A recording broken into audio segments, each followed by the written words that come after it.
என்னை தேடி ஒருத்தர் வந்தார்.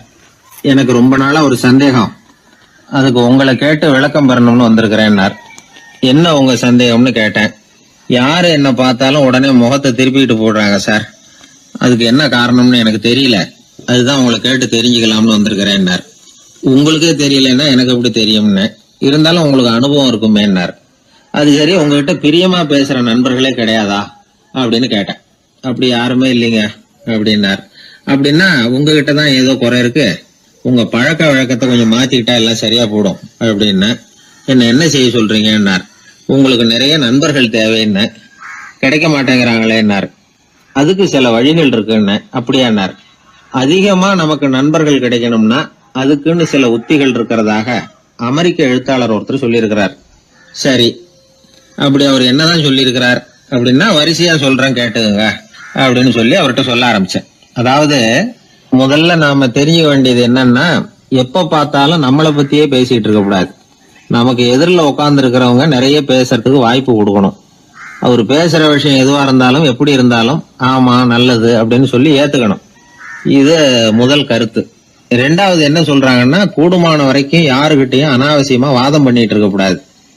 மூணாவது கருத்து என்னன்னா, எந்த பிரச்சனையையும் அடுத்தவங்க கண்ணோட்டத்திலேயே பார்க்கணும், நம்ம பார்வையிலேயே பார்த்துட்டு இருக்க கூடாது. எப்பொழுதுமே அடுத்தவங்களுடைய மனோபாவத்தை நாம புரிஞ்சு வச்சுக்கிட்டோம்னா நம்மளை யாராலும் ஜெயிக்க முடியாது. நாலாவது கருத்து என்ன சொல்றாங்கன்னா, ஒருத்தர்கிட்ட பேச ஆரம்பிக்கும் பொழுது இயல்பா அன்பா ஆரம்பிக்கணும். இப்போ உதாரணத்துக்கு ஒண்ணு சொல்லணும்னா, உங்களுக்கு இந்த சட்டை ரொம்ப பொருத்தமா இருக்குதே அப்படின்னு ஆரம்பிக்கலாம். அதை விட்டுட்டு அன்னைக்கு என்ன சார் என்ன அம்போன்னு விட்டுட்டு போயிட்டீங்க அப்படின்னு ஆரம்பிக்க கூடாது. ஐந்தாவது விஷயம், நம்முடைய தவறுகளை தயக்கம் இல்லாம ஒத்துக்கணும், அப்படி ஒப்புக்கொள்ள கூச்சப்படக்கூடாது. ஆறாவது கருத்து என்னன்னா, அடுத்தவங்க அபிப்பிராயங்களுக்கு மதிப்பு கொடுக்கணும். நீங்க சொல்றது தப்பு சார் அப்படின்னு முகத்தில் அடிச்சது மாதிரி பேசக்கூடாது. ஏழாவது கருத்து என்ன சொல்றாங்க, நம்முடைய கருத்து என்னவோ அதை எதிராளியின் வாயிலிருந்து வரவழைக்கணுமா. அப்படி வரவழைக்கிறதுக்கு நாம முயற்சி பண்ணணும், அதுக்கு தகுந்த மாதிரி நாம பேசணும். எட்டாவது குறிப்பு என்னன்னா, சில பேர் எப்ப பார்த்தாலும் சவால் விட்டுக்கிட்டே இருப்பாங்க, அனாவசியமா சவால் விடக்கூடாது. ஒன்பதாவது யோசனை, நம்ம யோசனையை புதிய முறையில சொல்லி பார்க்கலாம். மற்றவர்கள் சொல்லுகிற யோசனையை ஏத்துக்கணும். அந்த யோசனை மகா மோசமானதா இருந்தா கூட அதை ஏத்துக்கிற மாதிரி கூட நடிக்கலாம், அதுல ஒன்றும் தப்பு இல்லை. பத்தாவது குறிப்பு ரொம்ப முக்கியமானது, அதாவது அனாவசியமா பொய் சொல்லக்கூடாது. அப்படி எப்பொழுதாவது பொய் சொல்ல வேண்டிய அவசியம் ஏற்பட்டா பெரிய பொய்யா சொல்லணும், அதை நம்பும்படியா சொல்லணுமா. இதெல்லாம் அந்த நிபுணர் சொல்ற கருத்து தான். சில சமயம் தேவைப்பட்டா பொய்ய கூட உண்மையா மாத்திக்கலாமா. அது எப்படி பொய்ய உண்மையா மாத்துறது அப்படின்னா, இப்ப எனக்கு கார் ஓட்ட தெரியும்னு நண்பர்கள் கிட்ட ஒரு பொய்ய சொல்லிவிட்டீங்கன்னு வைங்களேன், நண்பர்கள் நிஜமாவே ஒரு காரை கொடுத்து ஓட்டுன்னு சொல்றதுக்கு முன்னாடி ஏதாவது ஒரு டிரைவிங் ஸ்கூல்ல சேர்ந்து கார் ஓட்ட கத்துக்கலாமே. இதுதான் இந்த பொய்ய உண்மையா மாத்துறது. இது ஒரு உதாரணம், அவ்வளவுதான். இது மாதிரி பல பொய்களை உண்மையாக்க முடியும். அப்படி பொய்ய உண்மையாக்கி கூட சில பிரச்சனைகளை தீர்த்திட முடியும். 11வது குறிப்பு என்ன சொல்லுதுன்னா, உயர்ந்த நோக்கங்களை மட்டுமே வெளியில பேசணும். உள் மனசு எவ்வளவு ஒட்டடை படிஞ்சு கிடந்தாலும் பரவாயில்ல. 12வது குறிப்பு, நல்ல நண்பர்களை தேடித்தான் பெறணும், அவங்க அவ்வளவு சுலபமா கிடைச்சிட மாட்டாங்க. இவ்வளவும் அனுபவசாலிகள் சொல்லி இருக்கிற குறிப்புகள். இந்த ஆலோசனைகளின்படி நடந்தா நமக்கு நல்ல நண்பர்கள் கிடைப்பாங்க. அதுக்கப்புறம் நமது வாழ்க்கை வெற்றி இருக்கிற திசையை நோக்கி வேகமா நகர ஆரம்பிக்கும். இந்த காலத்திலேயே நல்ல நண்பர்கள்லாம் எத்தனையோ பேர் உண்டு. ஒருத்தர் ரொம்பவும் கவலையோட நின்றுகிட்டு இருந்தார், கண்கள் கலங்கி போயிருந்தது, கிட்டத்தட்ட அழுதுகிட்டு இருந்தார். ஏன் சார் இப்படி அழறீங்க, என்ன ஆச்சு உங்களுக்குன்னு கேட்டேன். ஒரு மெதுவா கண்ணை தொடச்சிக்கிட்டு, என்னுடைய நண்பன் ஒருத்தன் ஒரு நாள் கோவத்துல என்னை பார்த்து உன்னோட ஒரு வருஷத்துக்கு பேச மாட்டேன் போன்னு சொல்லிவிட்டான், சபதம் போட்டுட்டான் அப்படின்னாரு. அதுக்காக இப்படி கவலைப்படுறீங்கன்னு கேட்டேன். அவரு சொன்னார், நான் அதுக்காக கவலைப்படல சார், அந்த ஒரு வருஷ கேடு என்னோட முடியுது, நான் அதை நினைச்சு எழுதிட்டு இருக்கிறேன் அப்படின்னா. இப்படிப்பட்ட நண்பர்களும் உண்டு. அதனால நல்ல நண்பர்களா பார்த்து நமக்கு சேர்த்துக்கிட்டோம்னா நம்ம வாழ்க்கையில எந்த முயற்சி எடுத்தாலும் அதுல சுலபமா வெற்றி கிடைக்கும். ஒருத்தர் ரொம்ப கவலையோட வந்தார். ஏன் இப்படி ஒரு மாதிரியா வர்றீங்க அப்படின்னு கேட்டேன். அவர் என்ன நிமிர்ந்து பார்த்தார். என்னை பார்த்து ஒருத்தன் பைத்தியம்னு சொல்லிவிட்டான் சார், அவன் அப்படி சொன்னதுக்கு அப்புறம் தான் நான் இப்படி ஆயிட்டேன்னாரு. அதுக்காக நீங்க பெருமைப்படுங்க, வருத்தப்படாதீங்கன்னு. அவருக்கு ஒன்னும் புரியல. அவரு என்ன ஒரு மாதிரியா பார்க்க ஆரம்பிச்சுட்டார். நான் உடனே ஓஷோ சொல்லி இருக்கிற சில கருத்துக்களை அவர்கிட்ட எடுத்து சொன்னேன். இத பாருங்க, இந்த உலகத்துல பல பெரிய மேதாவிகள்லாம் சாதாரண மக்கள் கண்ணுக்கு பைத்தியமா தான் தெரிஞ்சிருக்கிறாங்க அப்படின்னு விவரத்தை சொன்னேன். ஏன்னா மத்தவங்க மாதிரி அவங்க கவலைப்படுறது இல்ல, எதுக்கும் இறுக்கம் அடையறது இல்ல, சாவை கண்டு பயப்படுறது இல்ல, அற்பமான மகிழ்ச்சிக்கு ஆசைப்படுறது இல்ல. அவங்க முழுமையா வாழறாங்க. மத்தவங்களை இது பாதிக்குது. ஏன்னா இவங்களால அவங்க மாதிரி அலட்டிக்காம இருக்க முடியறது இல்ல. அதனால வெறுக்க ஆரம்பிச்சு விடுறாங்க. அவன் கிடக்குறான் பைத்தியக்காரன் அப்படின்னு சொல்லி அவங்களுக்குள்ளேயே ஆறுதல் அடையறதுக்கு முயற்சி பண்றாங்க. இதுதான் இன்னைக்கு உலகத்துல நாம பாத்துக்கிட்டு இருக்கிறது. ஆனா ஒரு உண்மை என்ன தெரியுமா? இந்த உலகத்துல பைத்தியக்காரர்களும் புத்தி சுவாதீனம் இல்லாதவங்களும் தான் மகிழ்ச்சியாவும் கொண்டாட்டமாவும் இருக்க முடியும். அதனால நமக்கெல்லாம் புத்தி சுவாதீனத்துடன் கூடிய ஒரு பைத்தியக்காரத்தன்மை இருக்கிறது நல்லதுதான். அப்படி இருந்தாதான் வாழ்க்கையை கொண்டாட முடியும். ஒரு மனநல மருத்துவமனையில ஒருத்தர் சிகிச்சைக்காக சேர்ந்திருந்தார். சேர்ந்து 1 வருஷம் ஆச்சு. தான் குணமாயிட்டோங்கிறது அவருக்கு தெரிஞ்சு போச்சு. டாக்டர் கிட்ட விவரத்தை சொன்னார். இது மாதிரி எனக்கு மனசுல தோணுதுங்க, நான் தெளிஞ்சுட்டேன் போல இருக்கு அப்படின்னு அவர் சொல்லியிருக்கிறார். அவரும் சொன்னார், நீங்க சொல்றது சரியாதான் இருக்கும், இருந்தாலும் உங்களை இங்கேயே வச்சிருந்து சில சோதனைகள்லாம் பண்ணி பார்த்துட்டு அதுக்கப்புறம் வீட்டுக்கு அனுப்புறோம் அப்படின்னார். சரிங்கன்னார் அவரு. அதே மாதிரி அவரை மேற்கொண்டு கொஞ்ச நாள் தங்க வச்சு சோதனைகள்லாம் பண்ணி பார்த்துட்டு இவர் சொல்றது உண்மைதான்னு தெரிஞ்சது. இவர் புத்தி சுவாதீனம் சரியா இருந்தது. இவர் நல்ல நிலைமைக்கு வந்துட்டாருங்கிறது டாக்டருக்கு புரிஞ்சது. அதுக்கப்புறம் சரி, நீங்க சொன்னது சரி, இனிமே நீங்க வீட்டுக்கு போகலாம் அப்படின்னு சொல்லி அனுப்பி வச்சார். இவர் வீட்டுக்கு வந்துட்டார். அதுக்கப்புறம் இவர் தன்னுடைய அனுபவங்களை சொன்னாராம். எப்படி இருந்தது மருத்துவமனை வாழ்க்கை அப்படின்னு கேட்டிருக்கிறாங்க நண்பர்கள்லாம். அப்போ இவர் சொன்னாராம், இத பாருங்க, நான் 1 வருஷம் பைத்தியங்களோட பைத்தியமா வாழ்ந்தேன். அதுல கொஞ்சம் கூட எனக்கு சிரமம் தெரியல. அந்த 1 வருஷமும் 1 வினாடியா போனது மாதிரி இருக்குது. ஆனா நான் புத்தி தெளிஞ்சதுக்கு அப்புறம் 1 வாரம் அவங்களோட இருந்தேன் பாருங்க. அந்த 1 வாரம் தான் எனக்கு 1 யுகமா தெரிஞ்சது. அவ்வளவு கஷ்டப்பட்டேன் அப்படின்னாராம்.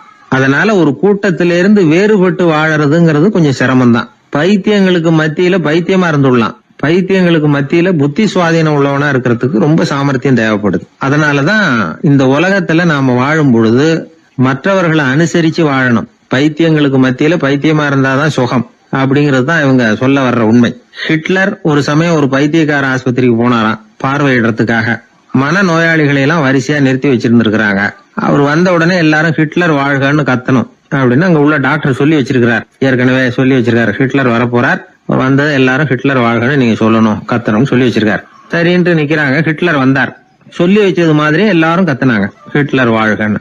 ஒருத்தர் மட்டும் கத்தாம அமைதியா நின்றுகிட்டு இருந்தார். ஹிட்லர் அவர்கிட்ட போய், ஏன் நீங்க மட்டும் ஹிட்லர் வாழ்கன்னு சொல்லாம நிக்கிறீங்கன்னார். அதுக்கு அவர் மெதுவா, நான் பைத்தியக்காரன் இல்ல, டாக்டர் அப்படின்னாராம்.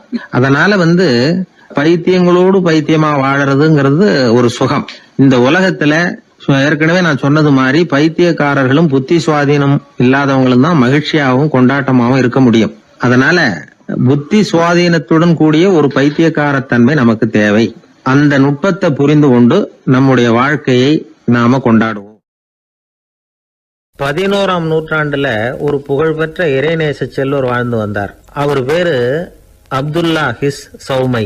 இப்போ சோவியத் ரஷ்யாவில் உள்ள ஜீலான்கிற நகரத்தோட புறநகர் பகுதியில நீப்புன்னு ஒரு ஊர், அங்கதான் அவர் இருந்தார்.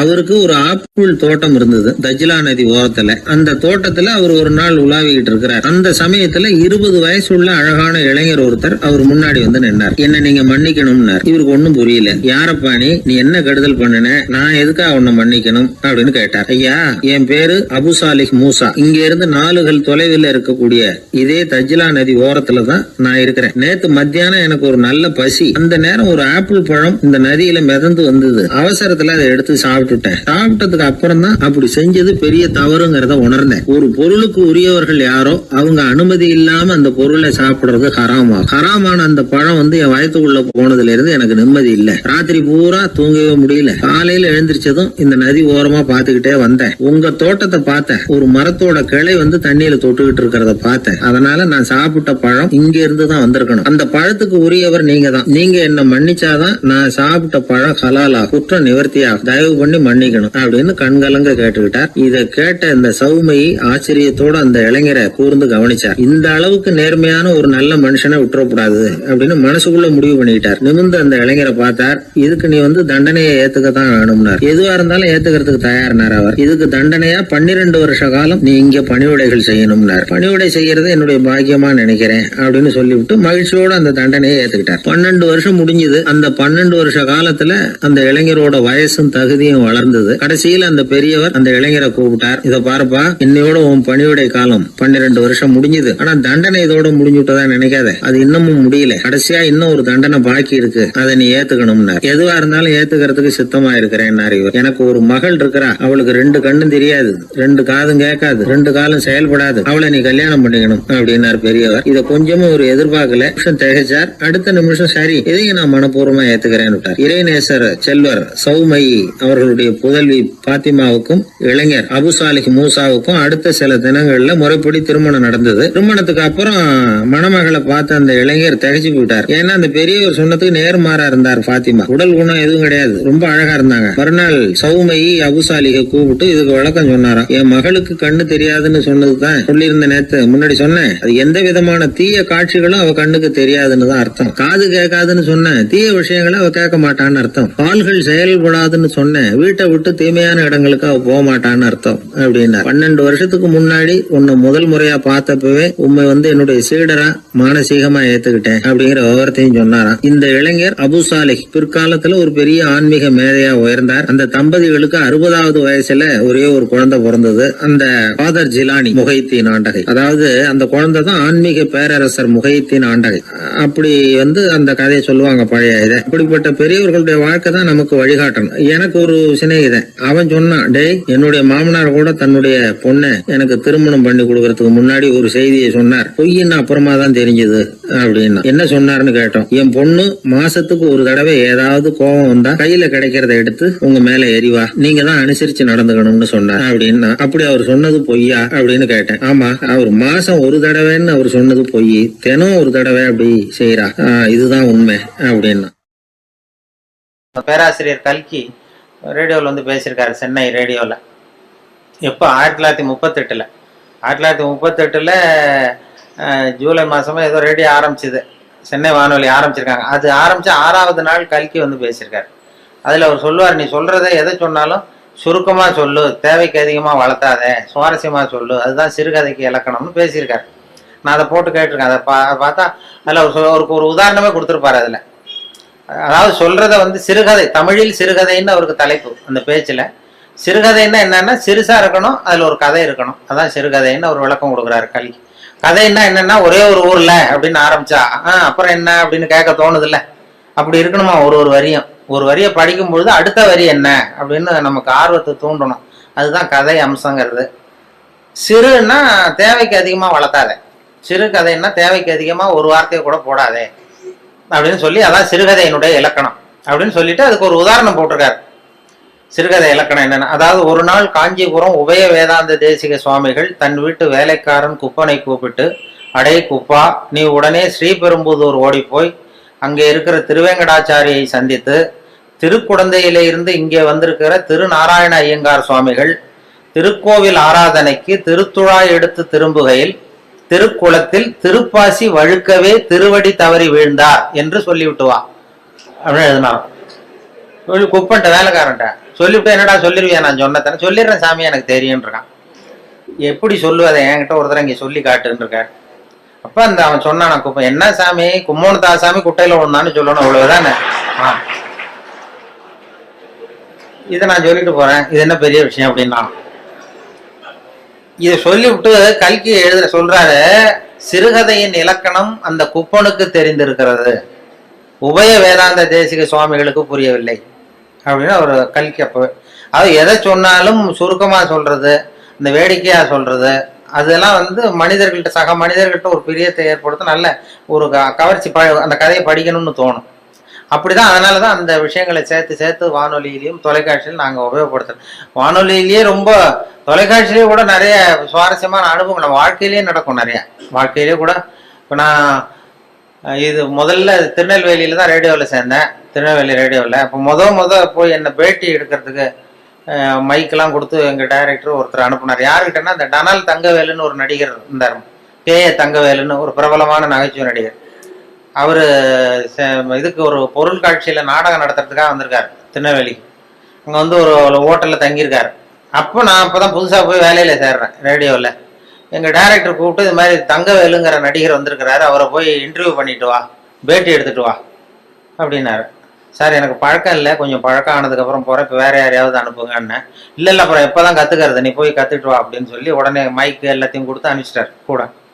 அங்கே போனோம், போய் ரூமில் கேட்டது, வா தம்பி வாழ்க்கை வாழ்க்கை வந்து உட்காருங்க, என்ன செய்யணும் அப்படி இப்படின்னார். அவர் ரொம்ப ஊக்கமாக பேசினார், இந்த பயமுறுத்தல. என்ன வேணும் அப்படின்னா, ஒன்றும் இல்லை, கேள்வி கேட்குறேன் பதில் சொல்லுவேன், கேளுங்க, என்ன வேணாலும் கேளுங்க, நான் சொல்கிறேன் அப்படின்னார். அப்போ நான் வழக்கமாக சும்மா சில குறிச்சிட்டு போனேன். முதல் தடவை பேட்டி இல்லை, அதனால எனக்கு பயம். குறிச்சிட்டு முதல் கேள்வி, நீங்கள் முதல் தடவையாக மேடை ஏறினது எப்போ சார்? முதல் தடவையாக என்ன வேஷம் போட்டீங்க, எந்த நாடகம் அப்படின்னு கேட்டேன். இப்போ தங்கவேல் சொன்னார், அதை ஏன் கேட்குற தம்பி, முதல் தடவை எனக்கு அனுமார் வேஷம் போட்டு விட்டானுவோம், அதுவும் வசனமே கொடுக்கல, மற்றவன்லாம் பேசிகிட்டு இருக்கான் மேடையில், எனக்கு ஒரு ஸ்டூலை போட்டு அனுமார் வேஷம் போட்டு உட்கார வச்சுட்டான், நான் பாட்டு உட்காந்துருக்கேன், அவனு பாட்டு பேசிகிட்டு இருக்கான், அவ்வளோதான் எனக்கு ஆக்டிங்கு, அதான் முதல் வேஷம் எனக்கு அனுபவம்னார். அப்போ நான் கேட்டேன், அப்படின்னா ரொம்ப கஷ்டப்பட்டு நடிச்சிருப்பீங்க போல் இருக்கே சார் அப்படின்னேன். அதில் என்ன தம்பி கஷ்டம், வசனமும் கிடையாது, ஒன்றும் கிடையாது, சும்மா ஸ்டூலில் உட்காந்துருக்கிறது தானேன்னார். அப்போ நான் கேட்டேன், இல்லை சார், அனுமார் வேஷம் போட்டுக்கிட்டு சும்மா உட்காந்துருக்கிறது கஷ்டம் இல்லையா அப்படின்னா. அப்போதான் அடடே பரவாயில்ல, நீ என்ன மாதிரியே பேசுறியே, பரவாயில்லையே நீ என்ன மாதிரி பேசுறேன்னு ஒரு உற்சாகம் கொடுத்தா, அதில் ஒரு ஊக்கம் வந்துட்டுது. சரி பரவாயில்ல, நம்மளும் வேடிக்கையாக பேசலாம் போல் இருக்கு அப்படின்னு சொல்லி முதல் பேட்டியே அப்படிதான். அப்போ அதில் என்ன ஒரு யதார்த்த உண்மை என்னாச்சுன்னா, அது வந்து ஒரு 1977னா 35 வருஷத்துக்கு முன்னாடி, 77ல் நடந்தது இது அப்படின்னா, இப்போ 30 வருஷம் ஆயிருக்கும். அந்த 30 வருஷத்துக்கு முன்னாடி அவர் சொன்னது, என்ன மாதிரியே பேசுறியே அடடே அப்படின்னாரு. கடைசியில் என்ன ஆச்சுன்னா, அவரை மாதிரியே பேச வேண்டிய ஒரு சந்தர்ப்பத்தை என்கிட்ட கொண்டாந்து கடைசியில் விட்டுது. அவர் செத்ததுக்கு அப்புறம், அவர் கடைசியாக ஒரு படத்தில் அவர் நடிச்சுட்டு செத்து போட்டார். அவர் இந்த வாய்ஸ் டப்பிங் பண்ணணும்ல, அதுக்கப்புறம் வாயை சிக்க தந்தாலும் பேசணும், அதுக்குள்ளே அவர் இறந்துட்டார். உடனே என்னை கூப்பிட்டு, நீ அவருக்கு வாய்ஸ் கொடு, டப்பிங் வாய்ஸ் கொடுன்னு அந்த சினிமாக்காரங்க கூப்பிட்டு போனாங்க. எனக்கு பழக்கமே இல்லை சார் சினிமா உலகம்லாம், அதெல்லாம் வேண்டாம். இல்லை இல்லை, அது உனக்கு தான் பொருத்தமாக இருக்கும் குரல்னு சொல்லி கொண்டு போய் அவர் வாயை அசைக்கிறத போட்டு போட்டு காட்டி, அதே மாதிரி நீயும் பேசுன்னு சொல்லி பேச விட்டாங்க. முன் அனுபவம் இல்லாமே சினிமாவில் போய் டப்பிங் கொடுத்துட்டு விட்டேன். அது என்ன, அப்போ நினச்சி பார்த்தேன், 30 வருஷத்துக்கு முன்னாடி என்ன மாதிரியே பேசுறியேன்னு சொன்னார் அவர். இப்போ அவரை மாதிரியே பேச வேண்டிய ஒரு சந்தர்ப்பத்தை காலம் கொண்டாந்து விட்டுட்டுதேன்னு நினச்சோம். கடைசியாக அவர் அப்படி பண்ணார். அது இந்த இது பெரிய மருதுன்னு ஒரு சினிமா படம், பெரிய மருதுன்னு ஒரு படத்தில் அவருக்கு அது மாதிரி பண்ணிட்டோம். அதே மாதிரி சினிமாவில் சம்மந்தம் எல்லாமே என்னை நடிக்க வச்சுட்டாங்க ஒரு படத்தில். கொண்டு போய் எதுவும் இல்லை, எனக்கு சிரிக்க தெரியாதுன்னீங்கல்ல, அதுதான் அதில் ப்ளஸ் பாயிண்ட்டு. என்னென்னா, அவர் ஒரு நாள் தங்கர் பச்சான் இருக்கார்ல, தங்கர் பச்சான் இவர் கேமராமேன், அவர் ஒரு நாள் திடீர்னு ஓடி வந்தார் ஆல் இண்டியா ரேடியோக்கு. அண்ணே வாங்க, ஒரு படத்தில் நடிக்கணும் அப்படின்னாரு. ஐயோ எனக்கு நடிப்புலாம் வராது சார், எனக்கு சிரிக்கவும் தெரியாது அழவும் தெரியாது, அதனால் என்னை விட்டுருவேன். இல்லை இல்லை, எனக்கு முகத்தில் உணர்ச்சியே காட்ட தெரியாதுன்னு. அவர் தங்கர் பச்சான் சொன்னார், நீ உணர்ச்சியே காட்ட தேவையில்லாத ஒரு வேஷத்துக்கு தான் கூப்பிட்றேன் உன்னை அப்படின்னாரு. அது என்ன வேஷம்னு போய் பார்த்தா, ஒரு ஜட்ஜு உட்கார வச்சுட்டார். ஒரு பெரிய அந்த அண்ணா இது எம்ஜிஆர் ஃபிலிம் சிட்டி இருக்குல்ல, அதில் கொண்டு போய் ஒரு இதுதான் முக்கியமான சீன் அந்த படத்துலேயே, நீ தான் வந்து வேஷம், உனக்கு வந்து வேஷமே வேண்டாம், கருப்பு கோட்டு மட்டும் மாட்டினா போகிறோம், வேற வந்து முகம்லாம் அப்படியே இருக்குது, சரியா இருக்குது, நீ சிரிக்க மாட்டேன், அதனால சரியாக வந்துடும்னு சொல்லி கொண்டு போய் உட்காந்து, அப்புறம் கதையினுடைய படத்தினுடைய கதையை தான் நான் சொன்னேன். சார் எதிரில் யாராவது இருந்தால் எனக்கு பேச்சு வராது, எனக்கு கூச்சமாக இருக்கும், அந்த நடிப்பு சரியாக வராதுன்னா. எதிரில் யாருமே வராது, நான் பார்த்துக்கிறேன், நான் க்ளோஸ் அப் வந்து முகத்தை நானே மறைச்சிக்கிட்டு எடுத்துடுறேன் எல்லாத்தையும் அப்படின்னு தைரியம் சொல்லி அழைச்சிட்டு போனார். சரி பரவாயில்ல, யாரும் இருக்க மாட்டாங்க அப்படின்னு சொல்லிட்டு நான் போய் சீட்டில் இந்த கருப்பு கோட்டை மட்டும் மாட்டி உட்கார வச்சார். முன்ன பின்ன எனக்கு அனுபவமும் கிடையாது, சினிமான்னா என்னன்னு தெரியாது, நடிப்பும் தெரியாது. கொண்டு போய் உட்கார வச்சு எதிரில் யாரும் வரக்கூடாதுன்னு சொன்னல, பார்த்தா அந்த படத்தில் நடித்தவங்க அத்தனை பேர் வந்து உட்காந்துருக்காங்க எதிரில். ஏன்னா அது கடைசி சீன், கோர்ட்டு சீனில் இந்த பொண்ணு கதாநாயகன், அவங்க அப்பா அம்மா, இவங்க அப்பா அம்மா, வில்லன் எல்லாம் வந்து உட்காந்துருக்காங்க. இது என்ன இது இப்படி பண்ணிட்டு அப்படின்னா, இல்லை நான் ஒரு துணியை பிடிச்சிக்க சொல்கிறேன், அவங்கள மறைச்சிக்கிறேன், அதெல்லாம் தெரியாது அப்படின்னு சொல்லி அப்புறம் அது மாதிரி கஷ்டப்பட்டு எடுத்தாங்க. எடுத்து அதை முடித்தாங்க. அது வந்து இது காதலே நிம்மதின்னு ஒரு சினிமா படம் வந்ததுல, அதில் இது மாதிரி அனுபவம் எல்லாமே சில வாய்ப்புகள் எதையாவது கொண்டு போய், சிரிக்காமல் இருந்தாலும் அதுக்கு ஒரு ப்ளஸ் பாயிண்ட், அதுக்கு கொண்டு போய் அது சில பேருக்கு அந்த வேஷமே போட வேண்டியது. ஒருத்தருக்கு பரிசளிப்பு விழா, ஒரு சினிமா இதில் பரிசளிப்பு விழா நடந்துதான். அதில் யாருக்கு ஃபர்ஸ்ட் ப்ரைஸ்னா, அனுமார் வேஷம் போட்டவருக்கு ஃபர்ஸ்ட் ப்ரைஸ். அந்த படத்தில் அனுமார் வேஷம் போட்டவரை மேடைக்கு ஏற்றி அவருக்கு முதல் பரிசு கொடுத்தாங்களாம். அவ்வளோ தத்ரூபமாக இருந்தது நடிப்பு, வேஷ பொருத்தம்லான்னு சொல்லி. உடனே இவர் சொல்லியிருக்காரு, வேஷத்தை அந்த வாங்கிக்கிட்டு அந்த அனுமார் வேஷம் போட்டவர், இந்த பரிசு வந்து எனக்கு சேர வேண்டியது இல்லை, உண்மையிலேயே எனக்கு மேக்கப் போட்டார்ல அவருக்கு தான் இந்த பரிசு நியாயமாக கிடைக்கணும், அவ்வளோ தத்ரூபமாக போட்டிருக்காரு. அதனால இந்த பரிசுக்கு உரியவர் எனக்கு மேக்கப் போட்டவர், மேக்கப் மேன், அவருக்கு இதை நான் சமர்ப்பிக்கிறேன் அப்படின்னு சொல்லி மேக்கப் மேனை கூப்பிட்டு அவர் கையில் கொடுத்துட்டார் பரிசு. கொடுத்துட்டு ஒரு பெருந்தன்மையாக வந்து உட்காந்துட்டார். அப்புறம் அந்த மேக்கப் போட்டவர் வந்து பேசினாராம். அவர் பெருந்தன்மையாக வந்து எனக்கு அந்த அவருக்கு கிடைச்ச பரிசை என்கிட்ட கொடுத்துட்டார், இது உண்மையிலேயே இந்த பரிசு அவருக்கு தான் உரியது, எனக்கு கொடுக்க வேண்டியதில்லை. ஏன்னு கேட்டிங்கன்னா நான் நிஜமாவே அவருக்கு மேக்கப்பே போடலை, சும்மா ஒரு வாழை மட்டும் ஒட்ட வச்சேன். ஒரு வாழை ஒட்ட வச்சதுக்கு இவ்வளவு பெரிய பரிசான்னு நான். அப்படி சில பேருக்கு மேக்கப் தேவைப்படாது. இப்போ எனக்கு அந்த படத்துல அதான் மேக்கப்பே போடல, சும்மா ஒரு கருப்பு கோட்டை மாட்டி உட்கார வச்சு பேச விட்டாங்க. இப்படி சில பேருக்கு அந்த மேக்கப் அவசியம் இருக்காது, அந்த முகத்தினுடைய இது அப்படி பண்ணுவாங்க. அப்போ அதனாலதான் அந்த நாம வந்து வாழ்க்கையை வந்து அப்படி இது பண்ணணுங்கிறது வேடிக்கையாக எடுத்துக்கணும். நிறைய இது பண்ணி சிக்கல் உண்டாகும். நான் இந்த ரேடியோவிலையும் அந்தந்த அப்பப்போ அந்த ஏதாவது சில நண்பர்கள் நகைச்சுவை சொல்றது எல்லாம் பண்ணிக்கிறது. சொந்த வாழ்க்கையிலேயே நிறைய அது மாதிரி இது பண்ணோம். இப்போ மெட்ராஸில் நான் வந்து இது மாதிரி ஆன்மீக விஷயமா சொல்லிட்டு இருந்ததும் ஒரு அப்போல்லாம் டிவிக்கு வரல, வானொலியில மட்டுமே 14 வருஷமா அந்த இன்றூர் தகவல்னு சொல்லிட்டு இருந்தோம். அப்ப எனக்கு என்ன முகம் தெரியாது யாருக்கும், ஆனா குரலை கண்டுபிடிச்சிருவாங்க, முகம் தெரியாது. அப்ப என்னன்னா வெளியில யாருன்னு தெரியாது, ஆனா இன்றொரு தகவல் யாரோ பெரிய ஆன்மீக விஷயம் அதெல்லாம் சொல்லிட்டு இருக்காருன்னதும் வெளியில வந்து ஒரு இமேஜ் வேற மாதிரி இருந்தது. ஒரு ஆட்டோ டிரைவர் அடையாறுல இருந்து என்ன ஆட்டோவில் போய் ஏறி உட்காந்தேன். எங்கே சார் போகணுன்னாரு, இது மாதிரி போங்க அப்படின்ட்டு ஏறி உட்காந்து போயிட்டு இருக்கேன், அந்த மயிலாப்பூர் பக்கம் போங்கன்னு. அவருக்கு என்ன ஒரு சந்தேகம்னா, இவர்கிட்ட பேச்சு கொடுத்துட்டே வர்றாரு, இவரை எங்கேயோ இவர் குரலை கேட்டது மாதிரி இருக்க அப்படின்னு அவர் ரேடியோவில் கேட்டிருக்காரு. அதை உறுதிப்படுத்திக்கிறதுக்கு அப்போல்லாம் டிவியில் வரலன்னா உறுதிப்படுத்திக்கிறதா என்கிட்ட பேசிக்கிட்டே இருக்காரு. சார் இன்னைக்கு பேப்பர் பார்த்தீங்களா, அது இதுன்னா நானும் பேசிகிட்டே இருக்கேன். அவர் மனசுக்குள்ள ஒரு சந்தேகம், கேட்கறதுக்கு ஒரு தயக்கம். வந்து மயிலாப்பூர் வந்தது எங்கே நிறுத்தணும் வண்டியேன்னார். ஆல் இண்டியா ரேடியோ வாசல்ல நிறுத்தினேன். அவர் புரிஞ்சுக்கிட்டார், ஆஹா இவர் தான் நம்ம தேடின ஆள் அப்படின்னு. ஆல் இண்டியா ரேடியோ கேட்டுக்கிட்ட கொண்டு போய் நிறுத்தி இறங்கினதும் நான் காசை கொடுத்துட்டு உள்ள போனேன். உள்ள போகிறப்ப சார் ஒரு நிமிஷம் நில்லுங்கன்னார். என்னப்பான்னு, இந்த ரேடியோவில் ஒருத்தர் இன்று ஒரு தகவல்னு சொல்லிட்டு இருக்காரு, அது நீ தானா அப்படின்னா. ஆமாம் நான் தான் அப்படின்னதும் அப்படியே அதிர்ச்சி ஆனது மாதிரி பார்த்தாரு. என்ன பார்த்துட்டு, என்ன சார் பேண்ட்லாம் போட்டிருக்கீங்க அப்படின்னாரு. என்னப்பா இது இல்லை சார், நான் தாடிலாம் வச்சுக்கிட்டு இருப்பீங்கன்னு நினச்சேன், தாடி வச்சுக்கிட்டு ஒரு காவி வேஸ்ட் கட்டிக்கிட்டு இருப்பீங்கன்னு நினச்சேன். ஆனால் அது மாதிரி அந்த முகத்தை பார்க்காதப்ப அந்த அப்படி ஒரு இமேஜை உண்டு பண்ணும். ஒரு அம்மா ஒரு நாள் ஒரு பொண்ணை கூப்பிட்டுட்டு என்கிட்ட ஆசீர்வாதம் வாங்க வந்துடுது.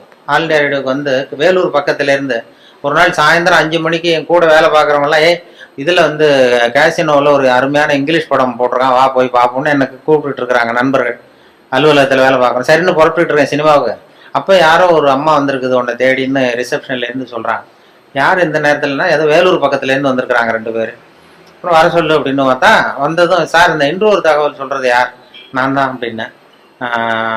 உங்களை தான் சார் பார்க்க வந்தோம் அப்படின்னா. என்னம்மா பண்ணணும் அப்படின்னா, என் பொண்ணுக்கு ஆசீர்வாதம் பண்ணணும் சார், நாங்கள் சினிமாவுக்கு புறப்பட்டு இருக்கோம் இங்கிலீஷ் படத்துக்கு, நீங்கள் என்னம்மா தப்பாக நினச்சிட்டு வந்துட்டீங்கன்னு நினைக்கிறேன். இல்லை சார் உங்ககிட்ட தான் ஆசீர்வாதம் வாங்கணும்னது. இல்லைம்மா நான் வந்து சொந்தமாக எதுவும் சொல்லலை, பெரியவங்க சொல்கிற கருத்தை வந்து ரேடியோவில் சொல்லிட்டு இருக்கேன், அதனால் என்னையே பெரிய மகானா நினச்சிக்கிட்டு நீங்கள் வந்துட்டீங்க, அதனால் நீங்கள் நினச்சது தப்பு அப்படின்னேன். இல்லை சார் உங்களை பற்றி உங்களுக்கு தெரியாது சார், எங்களுக்கு தான் தெரியும். இப்போ என்ன பண்ணணும்னு, விபூதி பூசி விடுங்க சார், என் பொண்ணுக்கு சீக்கிரம் கல்யாணம் ஆகணும், விபூதி பூசி விடுங்க சார் அப்படின்னு. விபூதி நானே பூசலியம்மா, எங்கேருந்து கொண்டு வரணும்னா, நானே கொண்டு வந்திருக்கேன் சார் கையோடங்குது. உடனே சரின்னு அது ஒத்துன்னு காலில் விழுந்தது. உடனே அவங்ககிட்டே விபூதி வாங்கி பூசிட்டு, உனக்கு சீக்கிரம் கல்யாணம் ஆகிடும் போயிட்டு வாமா அப்படின்னு அனுப்பிச்சிட்டேன். அனுப்பிச்சது என் கூட இருக்கிற பசங்கள்லாம் இருக்கிறாங்கல்ல, ரேடியோவில் வேலை பார்க்குறான், அவன்லாம் என்ன ரொம்ப விஷமத்தனமாக பார்க்குறான். நாங்கள்லாம் 10 வருஷம் 15 வருஷமா ரேடியோவில் வேலை பார்க்குறோம், நீ வந்து 5 வருஷம் தான் ஆச்சு, அதுக்குள்ளே வந்து ஆசீர்வாதம் பண்ண ஆரம்பிச்சிட்டியே அப்படின்னு இது பண்ணா. இருக்கட்டப்பா அப்படின்னு அவரும் போயிட்டோம். அப்புறம் பார்த்தா ஒரு 2 மாதம் கழிச்சு அந்த அம்மா வந்து சார் உங்கள் ஆசீர்வாதத்தினால கல்யாணம் நிச்சயமாயிட்டுது சார் அப்படின்னுது. ஆஹா நமக்கு ஏதோ பெரிய அருள் இருக்குன்னு நான் உடனே முடிவு பண்ணிட்டேன். சரி ஏதோ விஷயம் இருக்குது, நம்ம ரிட்டையர் ஆனதுக்கப்புறம் ஒரு ஆசிரமம் ஒன்று போட்டுடலாம் அப்படின்னு சொல்லி, அப்படின்னா அப்போ கூட சினிமாவுக்கு வந்தவன் அப்படி ஒரு ஐடியா இருந்தால் என்ன சிஷ்யனா சேர்த்துக்கிடாங்கிறான். இப்படி பண்ணிட்டு அப்போ அந்த மாத்திருபூதம்னு ஒரு டாக்டர் இருக்கார்ல, அவர் வந்தார். அவர் இப்போ இல்லை, இந்த மாத்திருபூதம் இந்த டிவிலாம் வருவார், அவர் ரேடியோவுக்கு அடிக்கடி வருவார். நான் அவர்கிட்ட கேட்டேன், சார் இது மாதிரி அவர் மனோதத்துவ டாக்டர், நான் ஒரு பொண்ணுக்கு வந்து விபூதி பூசி விட்டேன் சார், அதுக்கு வந்து கல்யாணம் நிச்சயம் ஆயிட்டுது, நான் ஆசீர்வாதம் பண்ணி 1 மாதத்துலேயே கல்யாணம் நிச்சயம் ஆயிட்டுது அப்படின்னா எனக்கு ஏதாவது அருள் இருக்கா அப்படின்னு கேட்டேன் அவர்கிட்ட. சைக்காலஜியில் என்ன சொல்கிறீங்க அப்படின்னு. அவரு வேடிக்கையாக சொன்னார், இந்த பார், கல்யாணம் ஆகிற வரைக்கும் உள்ள பிரச்சனையெல்லாம் நீ பார்த்துக்கோ, அதுக்கப்புறம் ஏதாவது பிரச்சனை இருந்தால் என்கிட்ட சொல்லு அப்படின்னா.